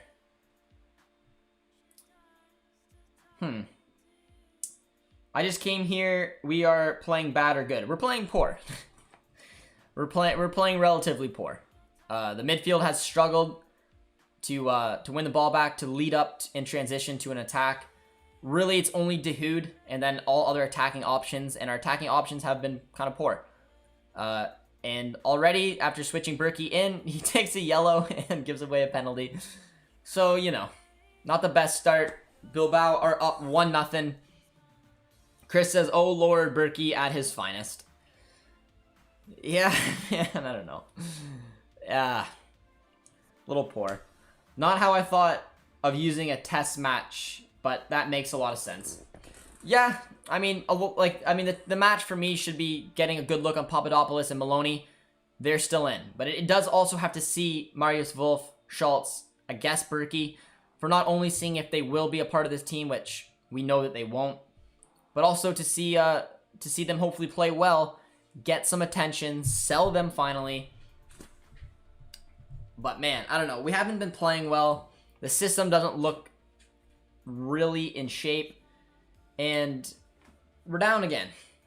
So hopefully, I don't know. Hopefully we get to see some of the players actually putting some performance on the pitch right now. Kobel is still unbeaten. Yes, he is. Yet another Roman Berkey masterclass. Kobel did not get injured, guys. Oh, that was very poor there from Leonard Maloney. Nice ball. Leonard Maloney his pace is becoming a bit of a question mark for me. A couple times there, he's been a little bit sloppy, giving the ball away. He got lucky earlier in this half after a poor pass, which could have easily been picked off. But yeah, it's been kind of poor from Maloney. I think his positioning has been a little bit off, as is his passing. So hopefully he can wake back up. But Zorc isn't happy. He isn't. But no, guys, Kobel didn't get injured. Just giving Berkey some minutes. I'm assuming that, like I said, try to hopefully get a good performance out of him to eventually sell him. Which, awful start.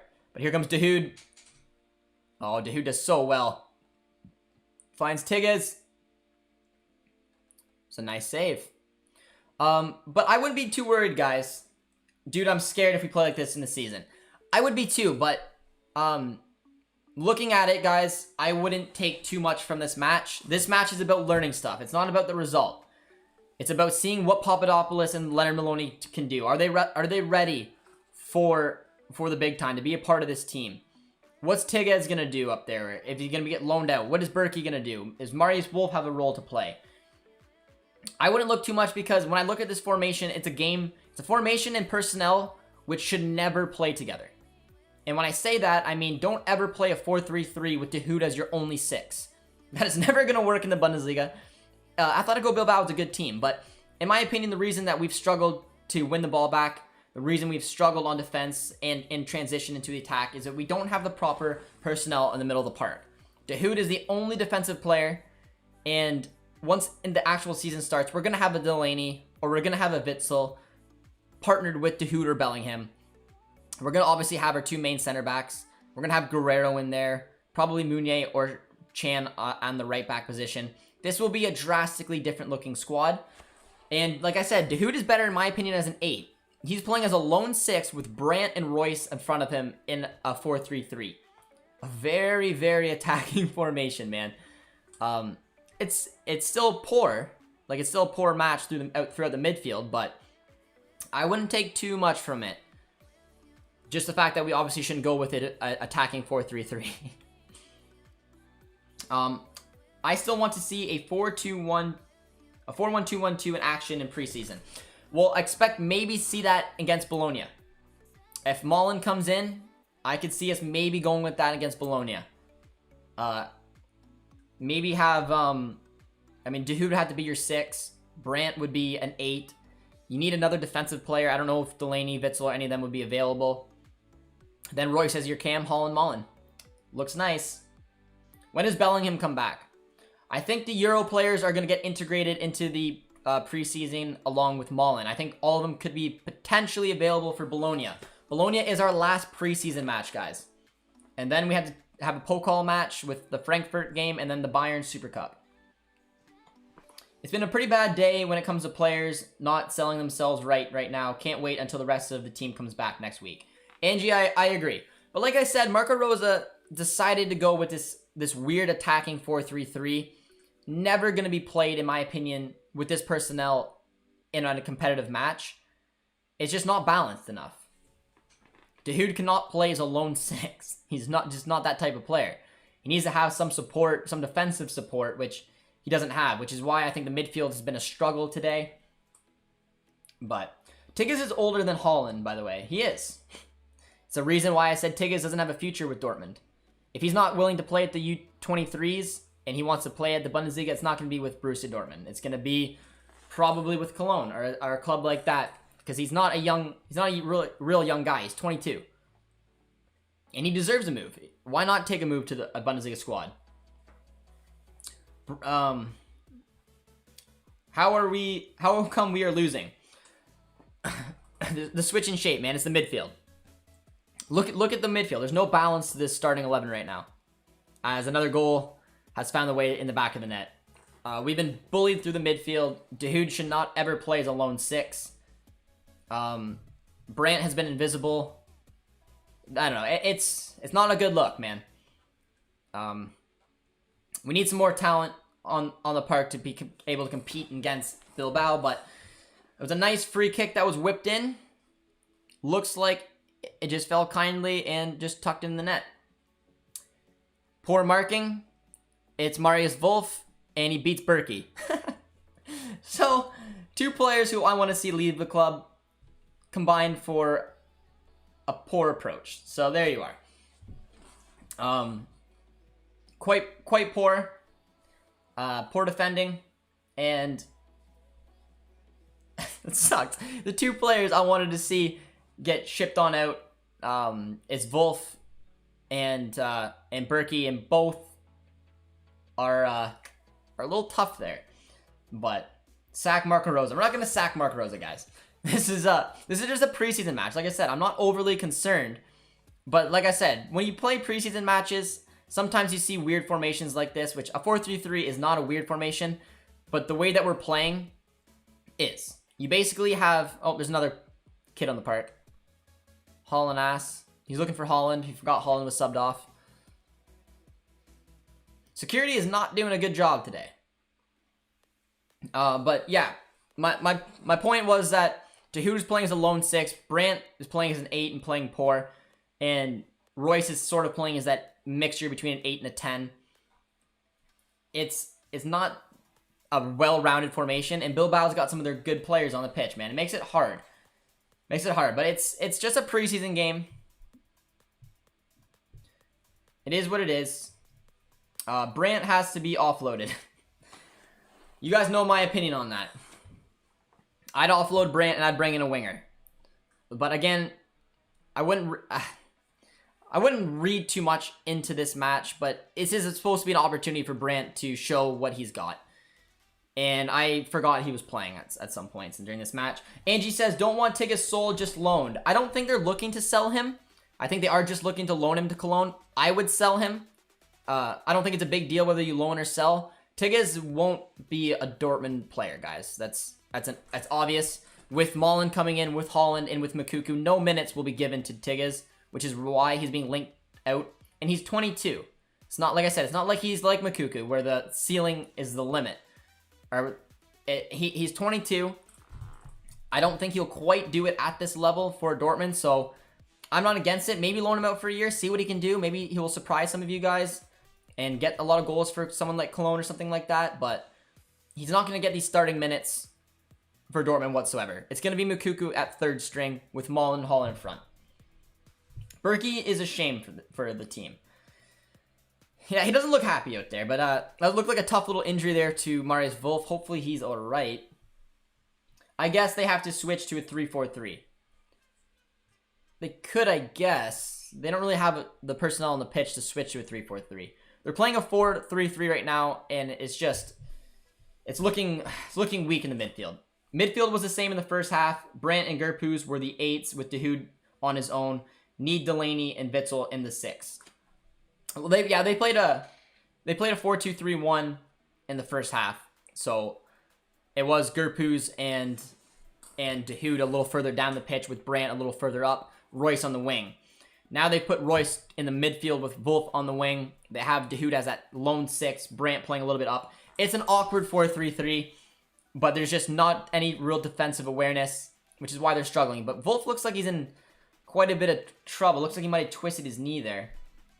Brandt should be sold, please God. I don't know what's going to happen with Brandt. I mean, Lazio are still linked to him. He's not doing himself any favors in the preseason, man. Tigges is not good enough. I think Tigges is a solid player, man. And seeing what he did for our U23s last year was awesome. But I just think with Tigges, he's not going to start for Dortmund, so we might need to look to move him on. But it actually looks like Marius Wolf hurt the ankle. So that's not too good for him. At this rate, Berkey will not be sold. Yeah, man. All 4 defenders in this game don't look nothing and do attack every 30 minutes. Schultz and Munie should be given another year to prove themselves. Munie will be given another year. Oh, but look at the young man coming in now. This is some excitement. Gittins is coming in. He's going to be playing up on the left wing, I assume. He's a young man that a lot of you guys were excited to watch. He needs to play as a 9 regularly before going back to Dortmund, and he has been moved all over. Well, I mean, Tigges is never going to start for Dortmund, so if he's not willing to play for the U23s, we should sell him. That's just as easy as it is. Tigges has to play. And if he plays in Dortmund, he will get 0 minutes, unless it's for the U23s. So yes, I mean, if Dortmund loan him out for a year, it's not going to hurt you. See how he does for Cologne. And if he scores a bunch of goals, well, there you go. More than likely, he'll be a 5 to 10 goal scorer maybe for a team like Cologne. But he'll never break into BVB, which is why I think some of the Bundesliga teams are taking a look at him. Berkey isn't a shame. He's been good servant for the club. He will leave this summer, and respect he deserves. Yeah, I mean, I don't have anything poor to say about Berkey. You guys know Berkey was never my preferred choice as a keeper. His inconsistencies always bugged me. But I loved his personality. He has been a decent keeper for the team. But you have to see. Is there a winger out there who would suit Dortmund? Under 30 mil. Maybe one of the Ajax boys, and Anthony or David Nunes. I don't know what they would go for. I'd have to keep looking around, but I would like to see us go for a winger. Knauf has been very quiet. We need technical players in the fullback like Guerrero, but it's a shame that we only have him, and we need him for at least one each year.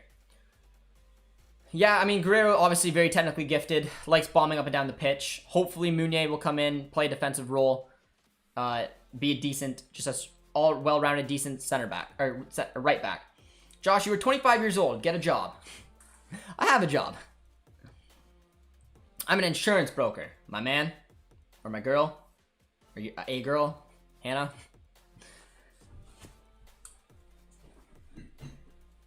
If he goes to Cologne next week, I'm going to a game to watch Tigges. Very cool. Very cool, Angie. Would be jealous. Madueke is under 30. Madueke doesn't want to come to BVB yet, though. Or BVB at all. Madueke wants to get a ton of minutes at PSV, which he will get this year. So Madueke won't come, period. We have a corner coming up. It is Brandt to take. Nice ball. No one there. I just want Aubameyang back. Aubameyang burnt a lot of bridges at Dortmund, man. He will not be coming back. Nicely done. Ever been to Germany, Josh? I have. I went to a Dortmund game in 2018. Watched them take on Eintracht Frankfurt. Game which they won 3-1. Planning on going back once stadiums will be at full capacity, because I'm not spending all that money to go to Dortmund to go and not get the full experience. I remember Berkey consistently being our man of the match a couple seasons ago when our defense constantly let us down. I love him. He's just peaked and is a player that's not at the level we need him to be anymore. Yep. I mean, well, Berkey's, like I said, Berkey's been inconsistent his entire career at Dortmund. But when I say inconsistent, I didn't mean he's been poor every game. Berkey is a wild card. He will have matches where you don't know how he made that save. He's athletic, but I find he loses concentration from time to time. Watching him get beaten near posts can be somewhat annoying. But,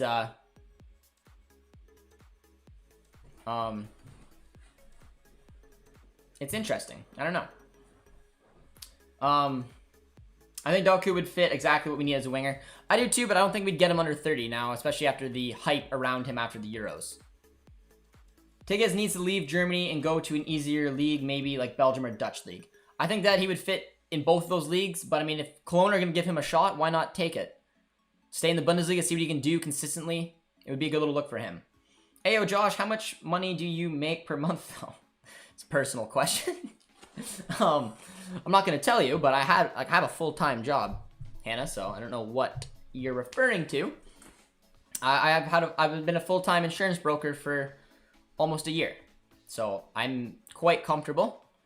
I do this on the side, but I've picked up a lot more in the channel in the last little bit and taken a little bit step back. But I own my own house with my girlfriend, so I'm in a comfortable position. If I'm home when you go to a BVB game, I will join you. There you go, Angie. I'm down.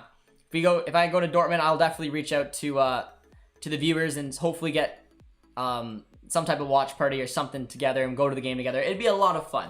It'd be a lot of fun. If we sell Tigges, we need to put by a buyback clause.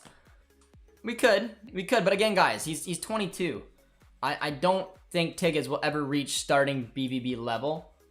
But, you know, I don't know. We'll have to see. I wouldn't be against it. But we'll have to see. Nice ball. Josh makes bank. I don't know about making bank, but I mean, I had a full-time job before I started YouTube, so wasn't struggling for money. Own a house with the girlfriend, and then went for YouTube and went for the channel and went and did some stuff with BVB as well. So working with the club is pretty cool, man. Does YouTube channel pay decent money though? It depends. Every YouTube channel is different. You need to, I mean, be popular. Our YouTube channel is constantly getting bigger, so bigger you come, more money you make. But I mean, if I didn't have a secondary job, I wouldn't make like a crazy amount of money from YouTube. But we're on the up, so we'll have to play it by ear and see how it goes. But like I said, I still have the insurance job. I still make money, so I just kind of went for it this year. We'll see how the YouTube goes. We'll see how the relationship with Borussia Dortmund goes. And that'll kind of depend on my future income and how it will work like that. But it is pretty cool, nonetheless, to learn about it, because I didn't know anything about YouTube going into making the channel. Nice little ball taken there.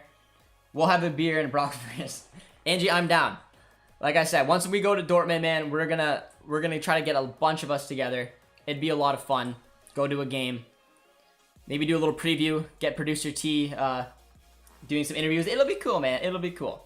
Josh, try owning a house in Toronto. No. I definitely don't own a house in Toronto. I own a house in a small town in which I can afford. I cannot afford to own a house in Toronto. I don't think a lot of people in Toronto can afford it. Oh, poor touch. Nice save, though, by Berkey. Nico Schultz doing what he does best. Poor touch, going in on goal, but a very, very nice save there by Berkey. I know that it's just preseason, but these tactics are a bit off. They are off. Like I said, I'm questioning what Marco Rosa wants to see out of this. I think this is supposed to be a game where he's supposed to learn something. But all I've learned so far is that something that I could have told you before the game started. Playing De Hood in a lone 6 with Brandt and Royce above him will not work. It's obvious. So I don't know what Marco Rosa was hoping to learn from this game. But, I mean, I've taken a lot more negatives than I have positives. Which, again, is just kind of a shame, man. Bro, Berkey and Schultz are absolute class. Against us, though. Yeah. I don't know. I don't know what he's going for. Do you think that who do you think that we will sign this year? Right now, I think the only other player that will probably come in is Halstenberg, hopefully to see Schultz get moved out. I think that's a huge up. Coverage at center back, coverage at left back. It shifts out Nico Schultz if we can pull off that deal. And then I don't know what's going to happen with the winger, man. I don't know if Marco Rose is finally going to be like, you know what, Brandt, you got to go. But I don't think a winger is going to come in. Oh, good hit from distance from De Hood. I don't think a winger is going to come in unless we can flip a player like Delaney or Brandt. And we're looking to re-sign Delaney. So, I don't know, man. Does your girlfriend support BVB? Yes, she does. She's got a nice BVB kit. She cheers on the boys. The 3-4-3 tactic is the best for BVB. Maybe. It depends. If you play with a, oh, nice ball. And then it just easily defended. I don't know what the best formation is. I haven't seen the 3-4-3 play. You can play Guerrero at left wing back. Suits him. You can play Hummels at your central center back. Suits him. That does allow Emery Chan to come on as an outside center back with a Kanji. It puts Munie at right wing back. Some question marks about him. Your two midfielders. Take your pick. And then depending if you want to have two cams, you could have Royce and Gio with Holland up front. You could go, I guess, with wingers. I don't know. I don't know what the best formation is right now. We will have to see how Marco Rosa goes forward, what he wants to look for, but There's a lot of question marks around it. It could be a 4-2-3-1. It could be a 3-4-2-1. It could be a 3-4-1-2. It could be a 4-1-2-1-2. I don't know what the best formation is quite yet. Yay, Berkey. Halsenberg looking iffy now. Is Halsenberg looking iffy now? From what I've read, it seems like we're close to getting a deal. It's just whether Leipzig are willing to play ball and if we're able to shift out Schultz. Because I don't think we need him if Schultz stays. Dahoud hits the ball over the bar. You from Brazil. I'm from Canada, my man. Too bad my hub isn't in Canada or I'd get on the plane with you. Try a house in LA. Prices are ridiculous. I can imagine, man. I can imagine. Do you think we have the best squad after Bayern in the Bundesliga? I do. I think we have the best squad. And like I said, I don't want anyone to take too much out of this Bilbao match, guys. It's a preseason match in which we started a squad that will never start in the Bundesliga. We left Dahoud hung out to dry, the only defensive man in the midfield of the park, and he's not even a natural 6. But that's where the game was lost today, in my opinion. Plus, our front four were just straight up poor. Nice hit from distance. We need wingers, man. At least one more. I agree with you. But again, if we don't shift out Brandt or Delaney, I don't know if we can afford one. I always hope Brandt does better each game. Doesn't matter how bad he was the game before. I just give him another chance. I know he has, and he will disappoint every game. Pretty much where my head's at. Wow, look at Papadopoulos' hair. He looks good out there with his hair, with his beard. I thought Papadopoulos has been decent. I think Maloney is kind of made a few errors here and there. Paslak is like Guerrero, but with no attacking knowledge. Paslak lacks physicality. Oh, that's pickpocketed right there from Dahoud. Gets tackled pretty nicely. Gets a yellow card. Dahoud's done very well, man. Nice Bundesliga predictions, man. Love the vid and hope they come true. Cheers, my man. Yeah, I mean, last Bundesliga predictions I went for Bayern because obvious. But I do really think this Bundesliga is going to be up in the air. I don't think Leipzig will be quite at the top.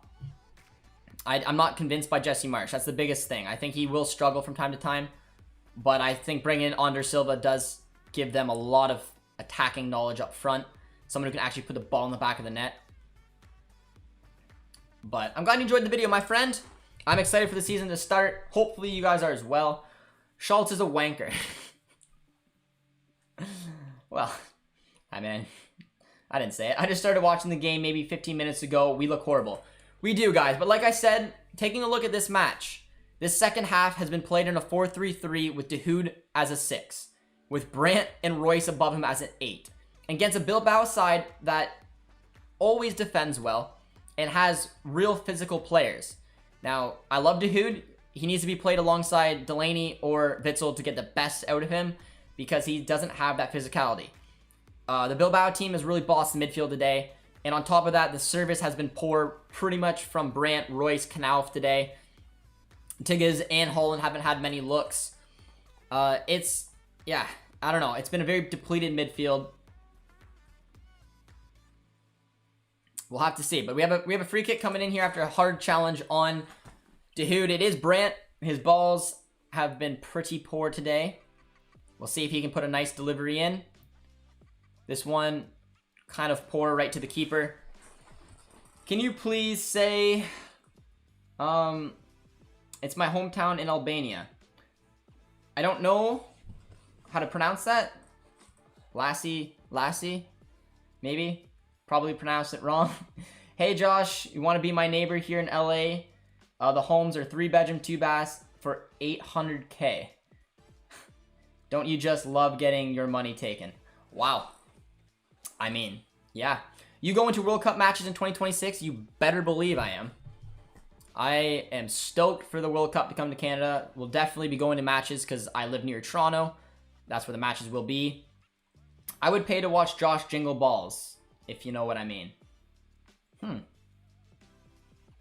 right, Hannah. You took this conversation to another level. I usually only get those type of comments from Chris. This Hannah check is wild. Well, she's scouting. We need the CB that is more important than the signing with Maloney. I don't know what we're going to do with in terms of signing a center back. Like I said, Halstenberg to me makes the most sense. I like St. Just because he would bring speed to the back, which I think this Dortmund squad lack a little bit of speed. Holland obviously injected a little bit up front. I would like a pacey winger. That would be ideal for me. Oh, nice little look there. Defended well there by Maloney.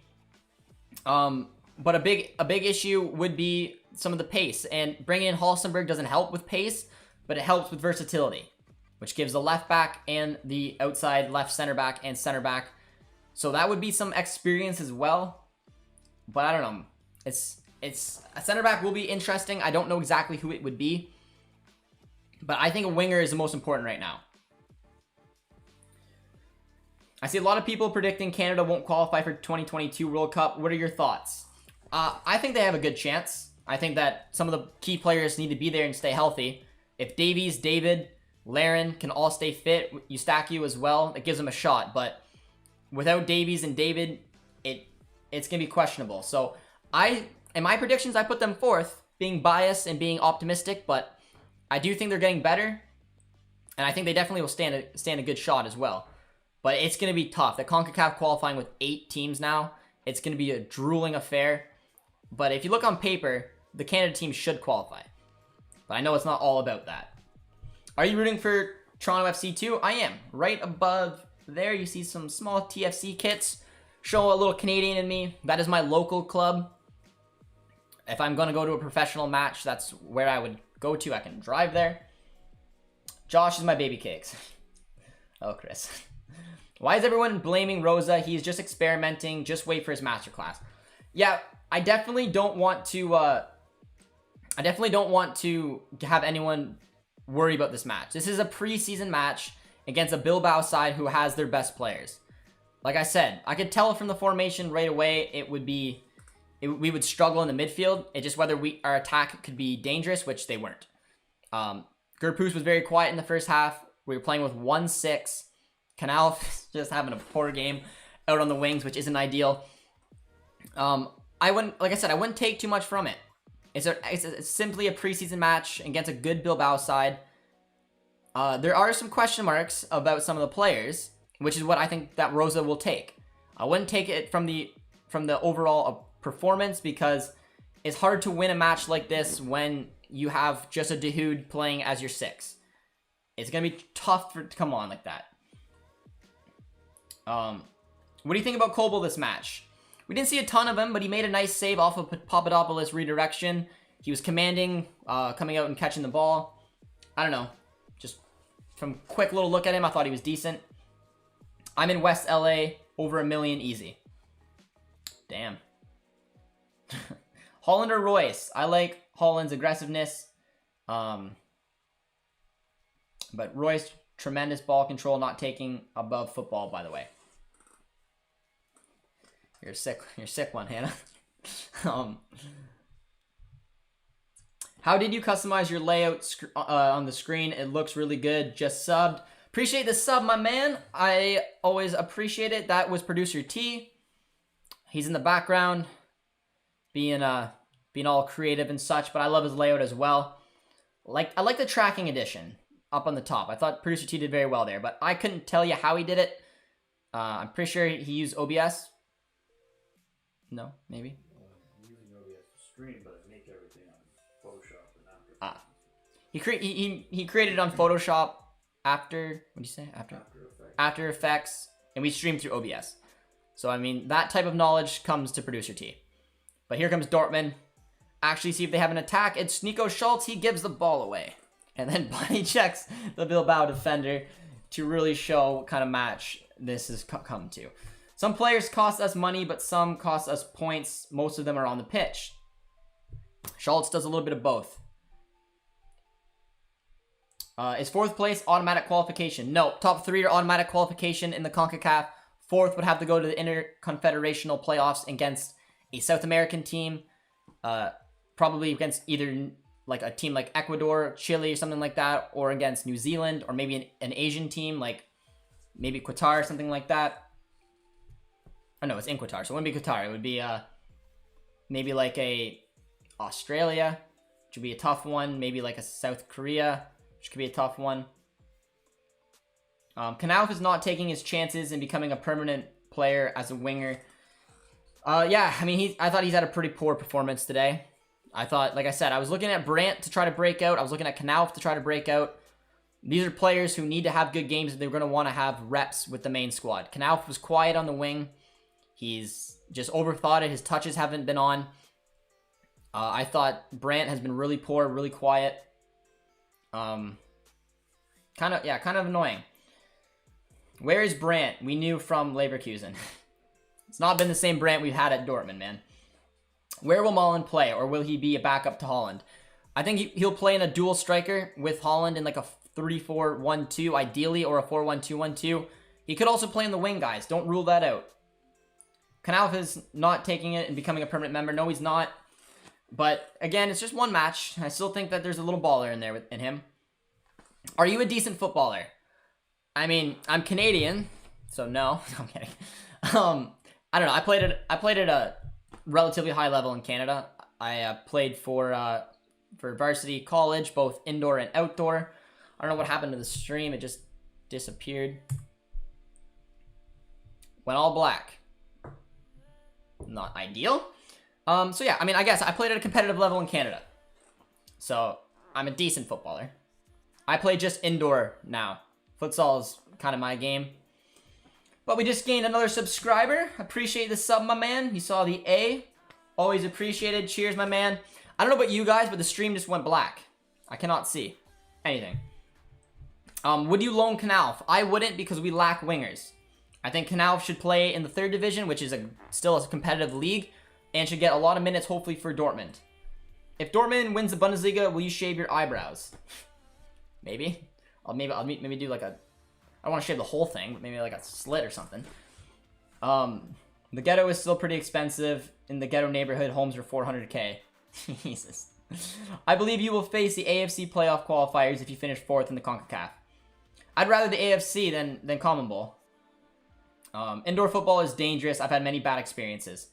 So much fun to play, though, man. Oh, I love indoor. Absolutely love indoor. Oh, you played competitive football? The ball control must be... Hannah. Gonna have to put some restrictions on your comments. Jesus, Brandt is disappointing. That was a good one, Hannah. I'll respect that comment. I can't watch the match right now. I don't know what's going on with you guys. Are you able to watch the match? I'm just seeing all F's in the chat. It was raining. Brandt isn't the only bad one. I am disappointed in pretty much all of them. Angie, I agree.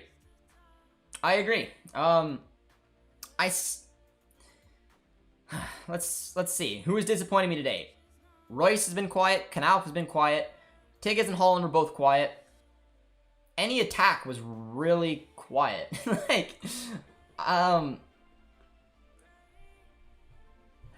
Man. Yeah, I don't know. I don't know who's had a real good game. I thought Dahoud's been decent. He's had a lot of pressure being the only 6 on the pitch today, but looks like the match won't be finishing. Well, we'll be finishing, but I don't know if we'll be able to watch it. Yo, Josh, been looking for the channel like this since I've been a BVB fan. Keep up the good work, and thank you. Great content. Hey, we appreciate it, my friend. Got a great BVB community here. So if you are just tuning in on the stream, be sure to drop a like and subscribe to our growing community. Love seeing all the BVB fans worldwide. You make this so much fun. And you guys, because of your support, gave us a chance to actually work alongside Dortmund. And we got a fun little collab coming up with them for the Super Cup. So from the bottom of my heart, I appreciate all the support, guys.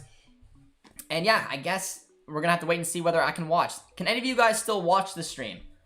If you're watching it on the YouTube channel. I'm telling you, Hannah, is Sancho Flo disguised. Royce was bad in the last game, too. He was. Mo Dahoud has been brilliant. Player, he deserves more. I agree as well. Just gained another subscriber. Big shout out to you, my man. Appreciate you joining JJD TV. Royce is a magician, disappeared in the second half. Only decent one was Dahoud. I agree with that, guys. I agree with Dahoud. Dortmund winning the Champions League or Canada winning World Cup? You guys always do this to me. You guys always ask me this question. Put me between my club and my country. I don't know. I don't know, man. Both would be unreal. Mind your business, virgins. Josh is the only one I'm interested in. Oh, man.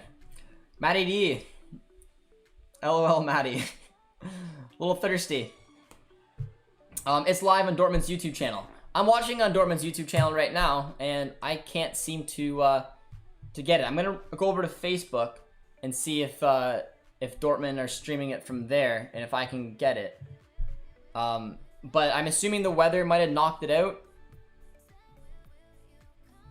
because it's just saying that the weather has been in the way. That is a shame. That is a shame. Won't be able to watch the rest of the match. Experiencing technical difficulties. We need more pace and more creativity. I think so as well. I think so as well. I think we need a winger.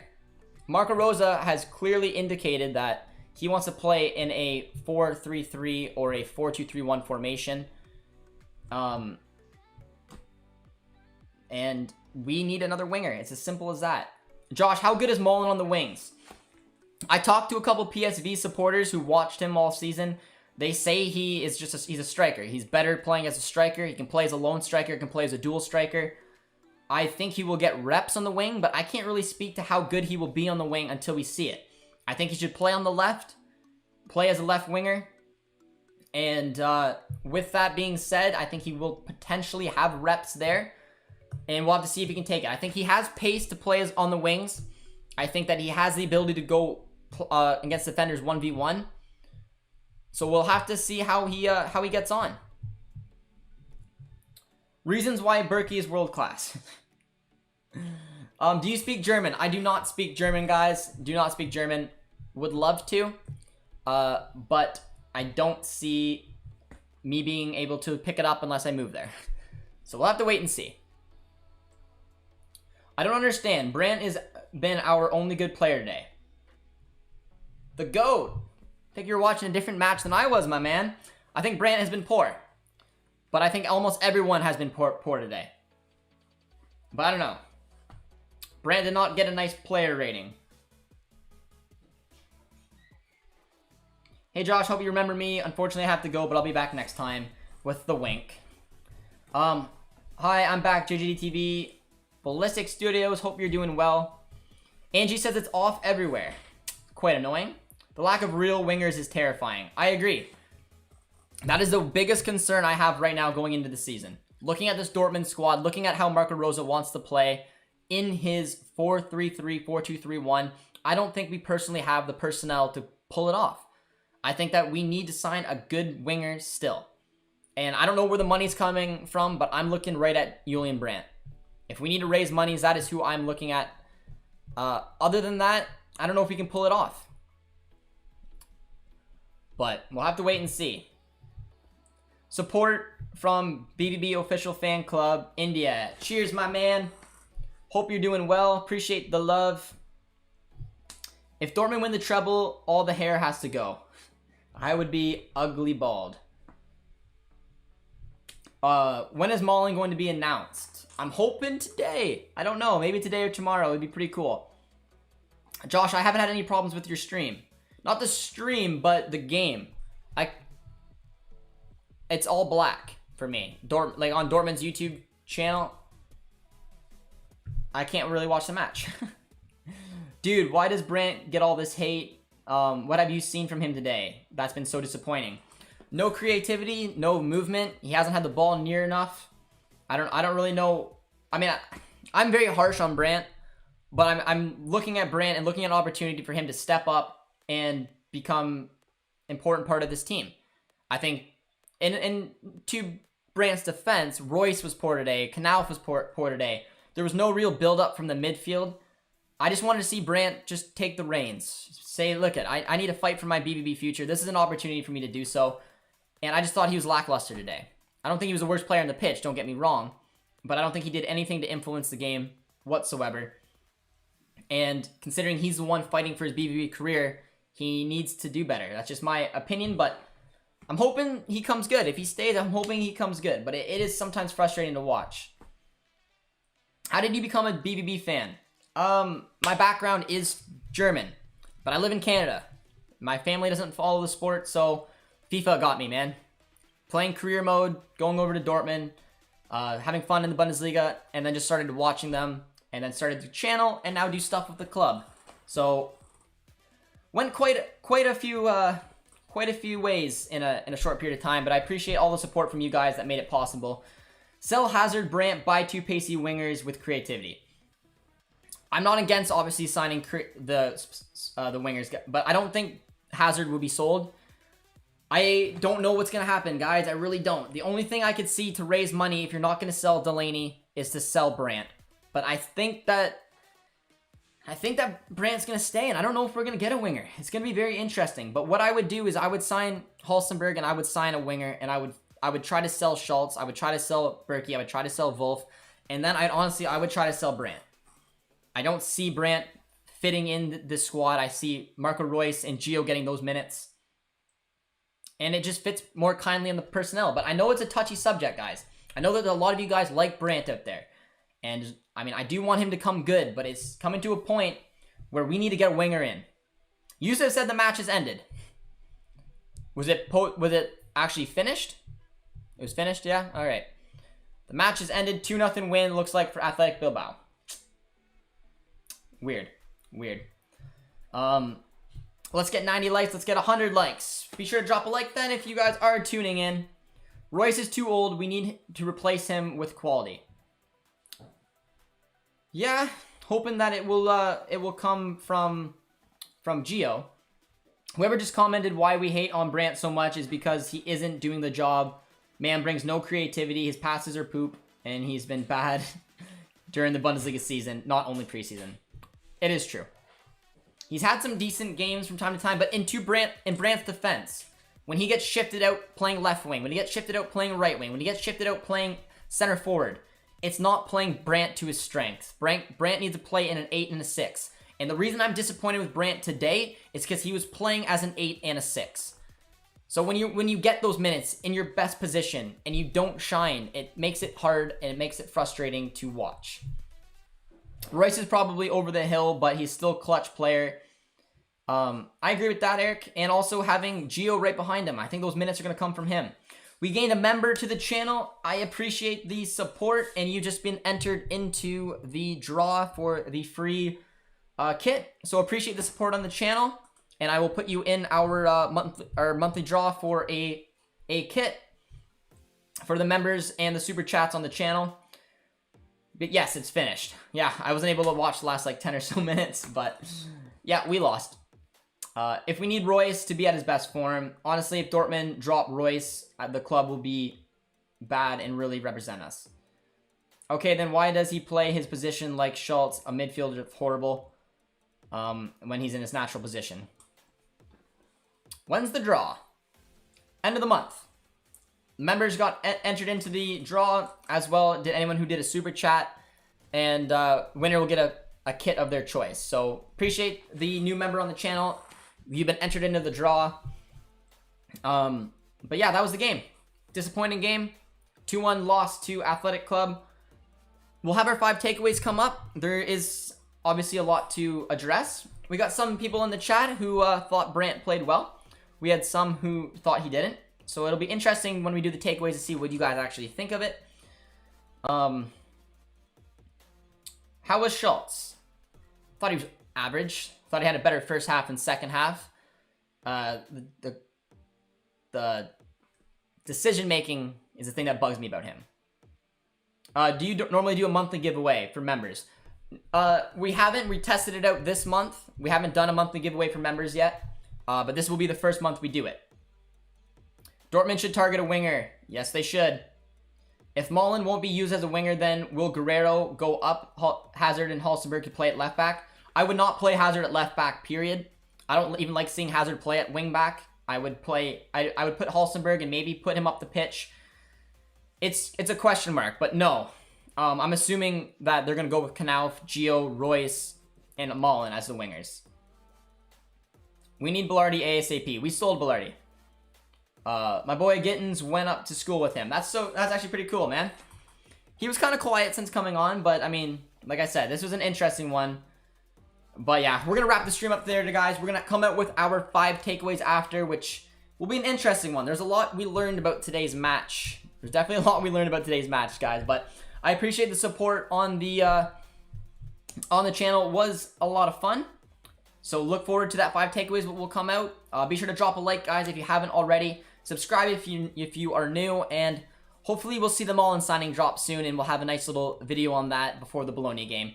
Cheers, guys, everyone who tuned in, the new member on the channel. I appreciate it. Take care, and we'll talk to you guys soon.